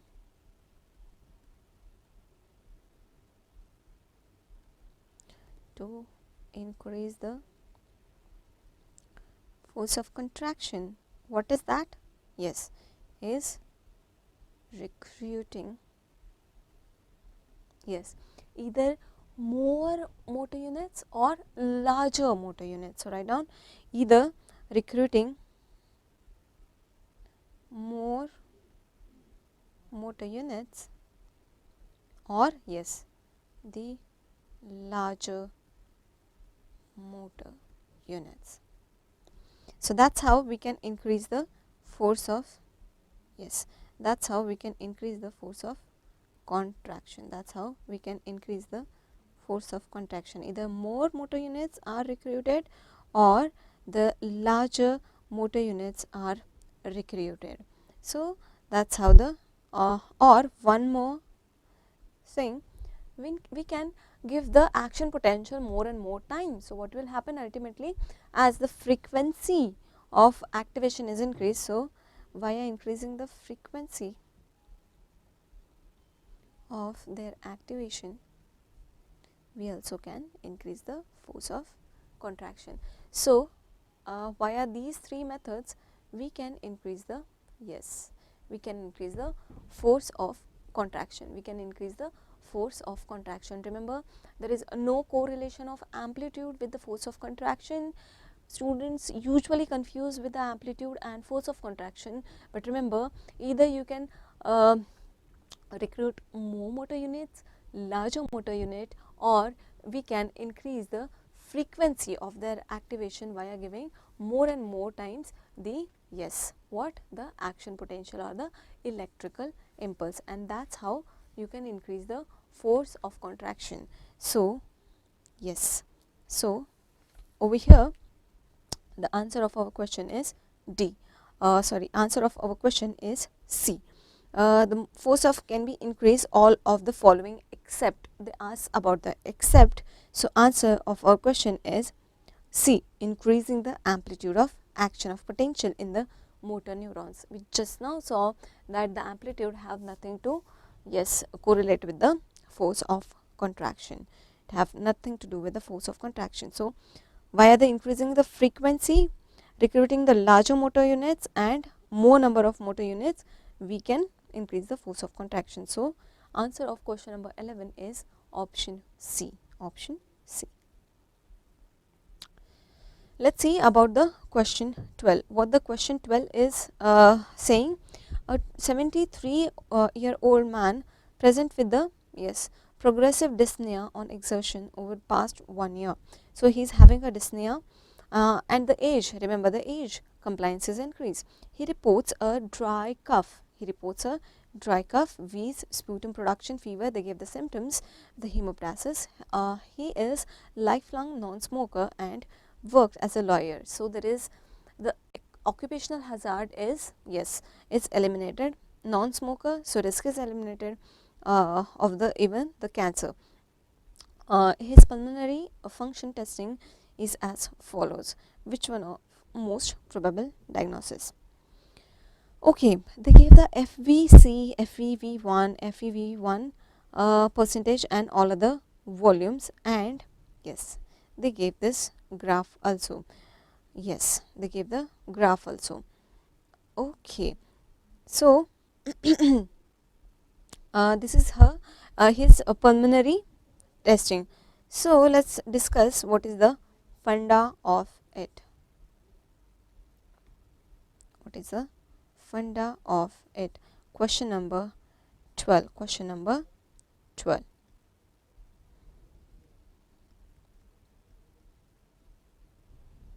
Let's discuss how the different yes, RLD and OLD are, yes, differentiated. So write down for diagnosis of, yes, for diagnosis of what? For diagnosis of OLD and RLD. What is OLD and RLD? Obstructive lung disease, right? OLD is obstructive lung disease, while the RLD is restrictive lung disease. Now we have to diagnose the RLD or OLD. How we can do that? Yes, with the help of, write down, the diagnosis of OLD and RLD is done with the help of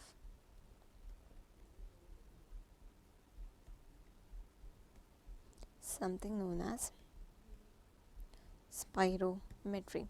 Something known as spirometry. But spirometry, they do have very much different volumes, ratios, and yes, capacities. So we need to reduce our effort. So we'll look at the best investigation or the best test or the best volume or the ratio. So which one is that? That is your FEV1 percentage. This is the best criteria to differentiate between the OLD and RLD. So write down FEV1 is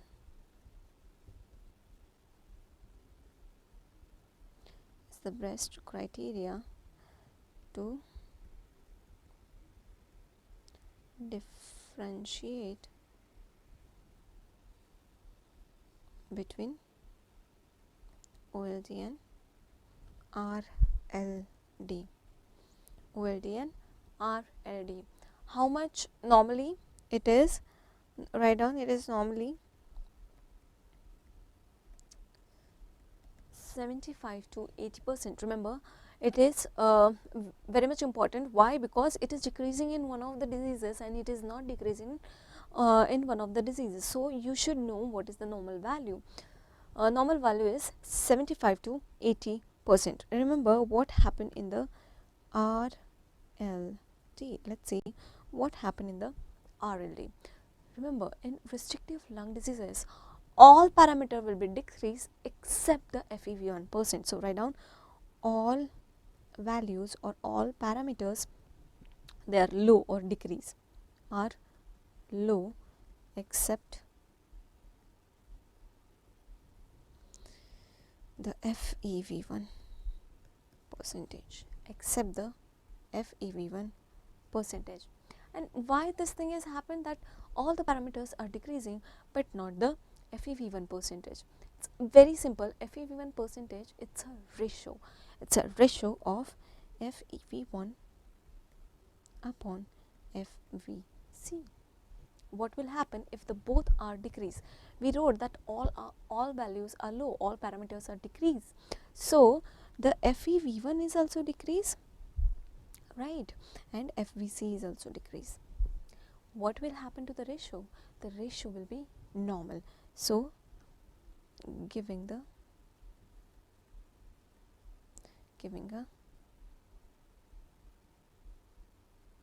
normal ratio, giving a normal ratio in the RLD. It is giving the normal ratio in the RLD. Remember, this statement will solve all the problems regarding the RLD and OLD, that all values are low in the RLD except the FEV1 percentage. Why? It is the ratio. So both the FEV1 and FVC is decreased, so that's why the ratio is normal. The ratio is normal. What happened in the patient of OLD? Remember, in the patient of OLD, what happened in the patient of obstructive lung disease? The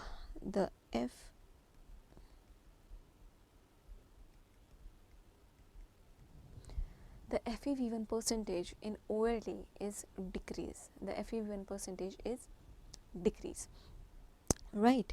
Why? Because the FEV1 is decreased, but FVC, either it can be normal or it can be slightly decreased depending on the severity of the that obstructive lung disease. So either the FVC can be normal or slightly decreased, but the FEV1 is surely reduced. So what will happen to the ratio? The FEV1 percentage will be decreased. The percentage will be decreased, and that's how you can differentiate between the OLD and RLD. So in the given patient, let's see what is there. So over here you can see in the given patient what is there. See, the actual value was 82%, while it is 76%. It is 76%, and we saw that, yes, what we saw, the normal value, it is 75 to, yes, 75 to, yes, 80% is the normal one. The percentage is actually somewhat reduced, but what, it is in the normal range. It is in the normal range. But see, all the parameters are very much reduced. All the parameters like, yes, all the parameters like your FVC, FEV1, both are reduced too much, right? There is a restriction. The lung is not able to expand. So yes, it is the patient is not able to inspire more and more air, so the FVC is decreased, and if he is not able to inspire the air as the normal subject, so obviously from where he can expire, right? So what will happen? Both the values will reduce, the FVC also and FEV1 also, but the percentage will be in the normal range. Over here also the percentage is in the normal range. So this is the case of RLD. So over here also we can see, right? So this is the case of RLD. And in the bronchitis, remember, the mucus is there and inflammation is there in the airways, right? It's not in the alveoli, it's in the airways. So it is, yes, it is a type of OLD. Emphysema, what happens? Yes, it is also a type of OLD. It's a type of COPD, right? So yes, it is also OLD. Asthma, the bronchoconstriction will occur in asthma. So what will happen? Yes, it is also categorized into the obstructive lung disease. Whenever the disease is of airways, remember that always will be categorized into, yes, the obstructive lung diseases. And what happened in the fibrosis? The pulmonary fibrosis, idiopathic pulmonary fibrosis, the exchange is not taking place. it is not able to expand. The alveoli are not able to expand. The elasticity of the alveoli is lost, and it is now like a wood, right? The elasticity is lost. So yes, it is restricted to, yes, their own area or the structure. So it is the type of restrictive lung disease. So answer of our question is option C. Answer of our question is option C, idiopathic pulmonary fibrosis.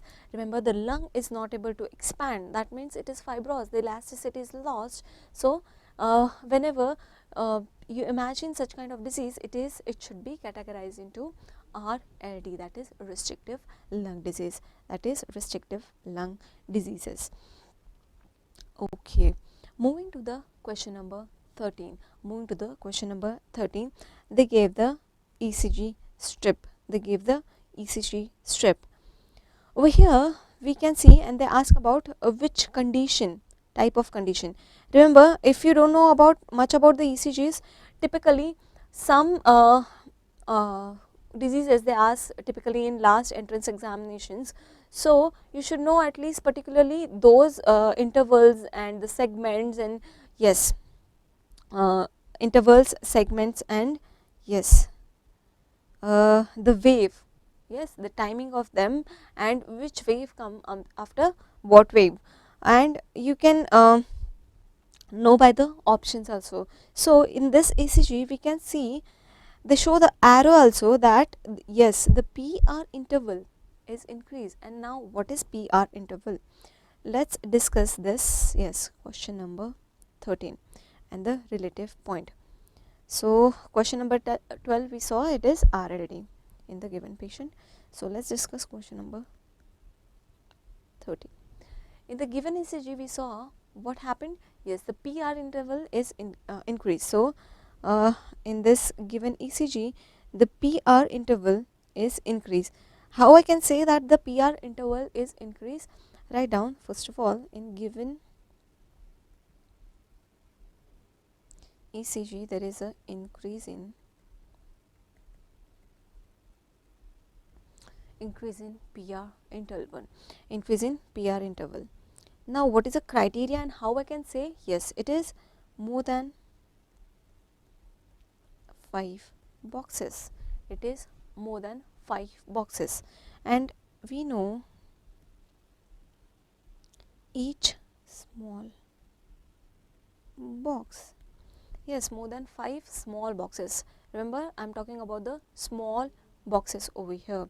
So each small box, it is of, yes, 0.04, it is of 0.04. So more than 0.04 what? 0.04 second. So more than 5 boxes, that means it is more than, yes, it is equal to more than 0.2 seconds, right? We just have to multiply it. So if it is more than 5 boxes, it is multiplied by 5, we get the value of 0.2 seconds. So indicating when this happen, it happens in the AV delay or AV block. So write down, it happens in the, it's indicating the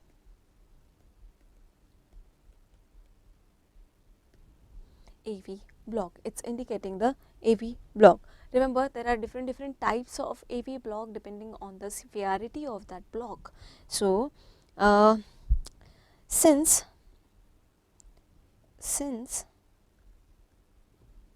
there is no dropping of QRS complex. What is mean by dropping of QRS complex? Write down what is mean by dropping of QRS complex. If you see the P but you are not able to see the QRS after the P. So after every P, remember over here the P is there, then the QRS, then the T, the P wave, then the QRS, then T, P, QRS and T. After every P there is a QRS, that is every P is followed by Q. Since every P wave is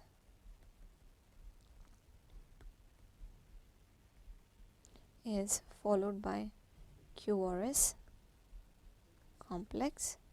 So there is, write down, there is no dropping, right, of QRS complex. If after P wave directly you see the T wave, so that means the QRS complex is dropped out.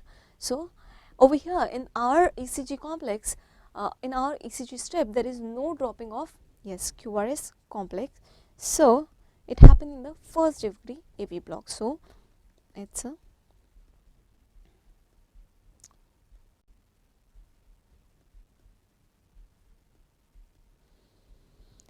first degree AV block. And what is the normal duration of the PR interval? Write down, normally the PR, what is actually PR interval? Let's see before the duration what is normally it is normal PR interval.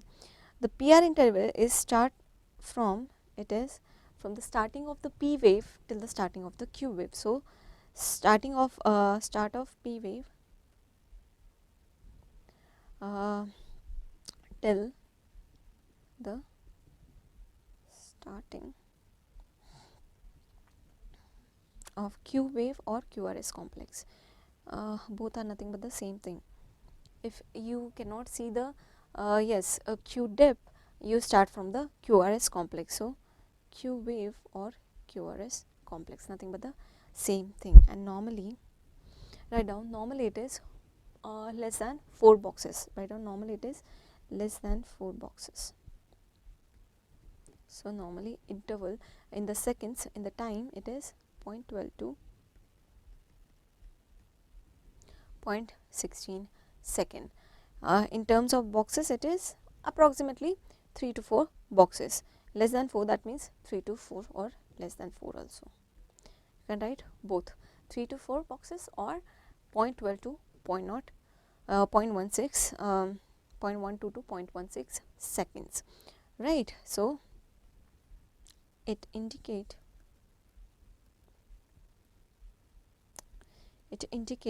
what it indicate, the conduction, the PR interval,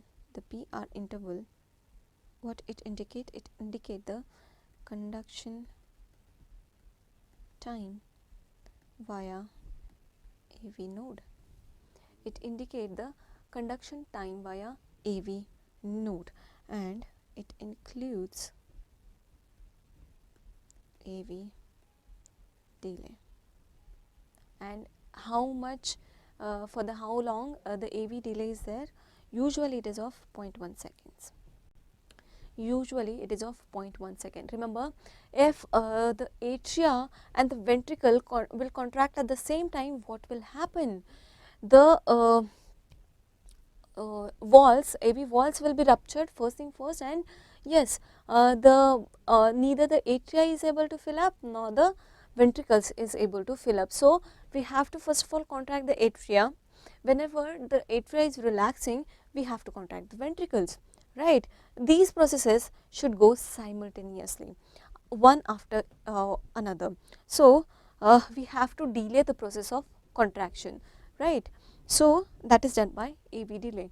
The action potential and whatever impulses are coming, they are delayed. So that is known as AV delay from the atria to the ventricle. That is AV delay. It's of 0.1 second. Any disorder which causes the blockade, write down, any disorder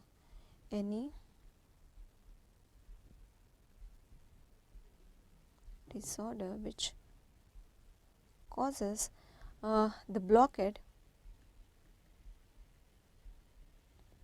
any disorder which causes, yes, what, any disorder which causes the blockade, what will happen? Blockade, or you can write, or bypassing of AV node. Remember bundle of Kent, which happens in WPW syndrome? In that, what will happen? The AV node is actually, it is not blocked, but it get bypassed. So write down, even in that case, bypassing of the AV, yes, AV node, what will happen? Write down, will cause change in PR interval. Change in PR interval. If it is blocked, what will happen? AV dissociation will be there. If it is completely blocked, what will happen? Yes, whatever impulses are generated by the SA node, they are not able to travel down to the ventricles. So, in the ventricles, they have their own pacemakers, right? The bundle branches or yes, the Purkinje, they will activate it. So, what will happen? Yes, the ventricle, they will beat on their own pace and the atria will beat on their own place. So, ultimately the PR interval will change, and if the bypassing is there, that is also, it is not able to cause the delay, and yes, there will be changes in the PR intervals. The PR interval, it is a decrease in especially the two conditions are famous for this. Which are those two conditions? One is the WPW syndrome, yes, bundle of Kent, remember, and how much is the duration? Write down what happened to the PR interval. PR interval, it is less than 0.12 seconds. In our case it is increase, right, but over here in the WPW and Law-Ganong-Levine syndrome, it is decrease. Law-Ganong-Levine syndrome. In both these cases, the PR interval is, yes, it is decrease. The PR interval is decrease, right. So, let's come back to our question number 13. They ask following type of ECG is seen in delayed conduction through the SA node. No, we know there is nothing related to, yes, SA node. In the option D, they gave the AV node. Delayed conduction through bundle of His, Purkinje fiber and AV node. Remember, this is the case of increased PR interval, that means, yes, case of AV node conduction delay. It is AV node conduction delay. So, option D is the answer of question number 13. Question number 13. Okay. Next question is question number 14. Major neurotransmitter in afferent in nucleus tactus solitarius to regulate the cardiovascular system. Let's see few facts about the, yes, nucleus tactus solitarius. Question number 14. Question number 14, that is about the nucleus tactus solitarius. Now, this nucleus tactus solitarius, they receive the afferents from the baroreceptors and the chemoreceptors in the cardiovascular system. Remember, the regulation of the cardiovascular system is done by the baro and the chemoreceptor. So, write down this nucleus tactus solitarius, NTS, receives, yes, the afferents from the centers which controls the cardiovascular system, or the BP, that is, yes, the baroreceptors and the chemoreceptors. Remember, these afferents are excitatory to the nucleus tactus solitarius. So, write down, since they are excitatory to whom? To the nucleus tactus solitarius. The both are excitatory. And what is the neurotransmitter which is excitatory? Obviously, it is primarily the glutamate. Glutamate in the brain and glycine in the, yes, glycine in the spinal cord. So, we are talking about the nucleus tactus solitarius, that is in the brain. So, yes, they are excitatory. So, they are primarily, they are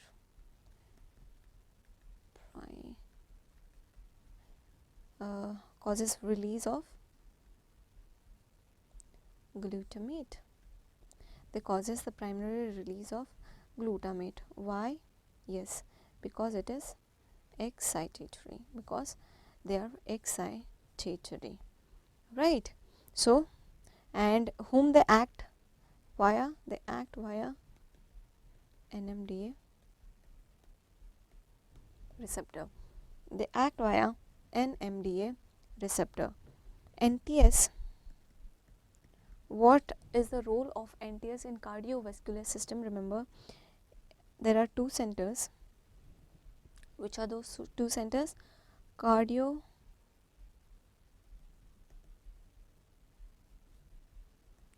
center and vasomotor center. Cardiovagal center and vasomotor center. The NTS is always stimulate to the cardiovagal center and it inhibits the vasomotor centers.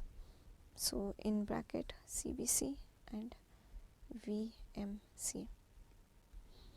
So they always stimulate the CBC and they always inhibit the vasomotor center. What will happen if they stimulate the cardiovagal center and inhibit the vasomotor center? Vagal center. What is the impact of vagus on the cardiovascular system? It decreases the heart rate and BP. Obviously, it decreases the heart rate and BP. And the action in the cardiovascular center is done by these action are made by acetylcholine, which receptor? On heart. Remember, heart, there are M2 receptor of heart. There are on heart, acetylcholine have acting on via the M2 receptor. They act via the M2 receptor. M2 receptor. Right. So, answer of question 14 is obviously B.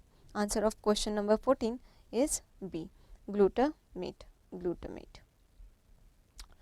Last question of physiology in GT 184, that is question number 15. Which of the following body parts is represented most laterally and inferiorly within the primary motor cortex? Basically, what they are asking, the human body representation in the brain, that is homunculus. So write down homunculus. The representation, write down the representation of body in sensory and motor areas in the brain, motor cortex in the brain, which is known as homunculus.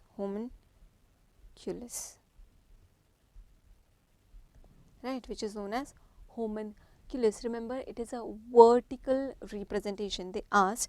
So in the cortex, how it is represented? It is vertical and upside down. That means the legs are usually on the upwards and the face is usually downward. So it is a vertical upside. It is vertical and upside down. That is upside down representation. That means, yes, what does that mean? The feet are at the top. The feet are at the top. And what happened to the face area? Remember, and the face is placed where? Most inferior and downward. Inferior and downward. So that is about the homunculus. That is about the homunculus. Remember, the question is already asked about the vertical representation, right? Vertical representation, upside down, where is the face is located, who have the maximum area. So these are 3-4 points which are already asked in the various entrance exam. So it is a, yes, it is a body's representation where in the brain, in the cortex, and yes, it is a vertical upside down representation. It is vertical upside down representation.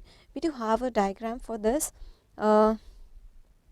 upside down representation. So yes, this is the representation for the homunculus. Over here you can see, yes, the cortical area, half of the body, right?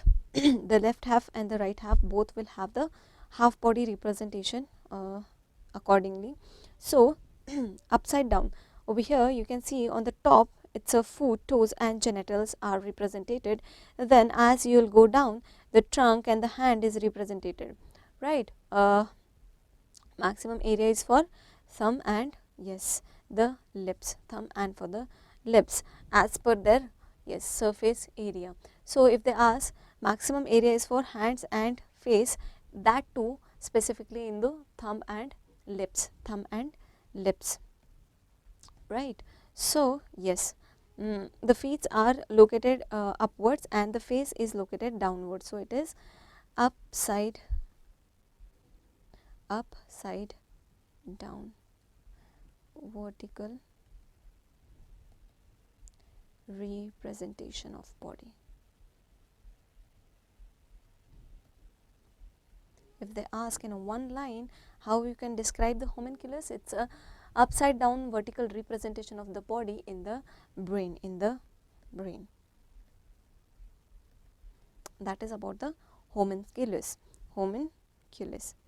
So answer of our question over here is yes, following body parts represent most laterally and inferiorly. Laterally and inferiorly, we know most laterally and inferiorly it is a face, it's a face. So answer of this question is option A. Option A. This is the diagram for yes, what happens to the all parameters for the obstructive and restrictive lung diseases. We saw when they gave the graph, yes, so FeV1% over here in the obstructive, you can see it is decrease, right? It is decrease as it is normal in, yes, both of these. It is normal in, see, FeV1 and FVC percentage, it is normal in, yes, it is normal in the restrictive disease and normal healthy subject, but it is decrease in the obstructive, yes, obstructive lung disease. Okay, obstructive lung disease, and this is about the question number 1, that how the thrombomodulin, this is thrombomodulin, right? It will bind with the protein C. See over here, it is binding with the, this thrombomodulin is binding with the protein C and thrombin, then it activates this complex and ultimately, yes, what they do, they activate the, yes, fibrinolysis and it helps in clot formation. Basically it, yes, what they do, they reduce the coagulation, it reduces the coagulation. What happened in the exercise, we know this is about the, yes, what happened to the different circulation to the exercise. Remember, yes, over here you can see the what happened in the resting condition and what happened in the, yes, exercising condition.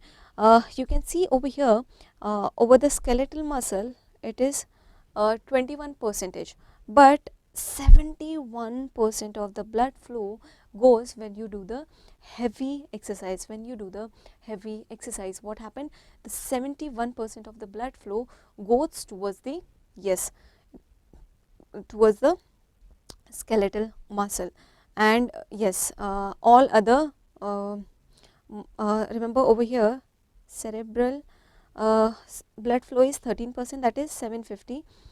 Over here you can see the cerebral blood flow 750, it is unchanged, it is not at all change. And what happened to the other in that other the renal system,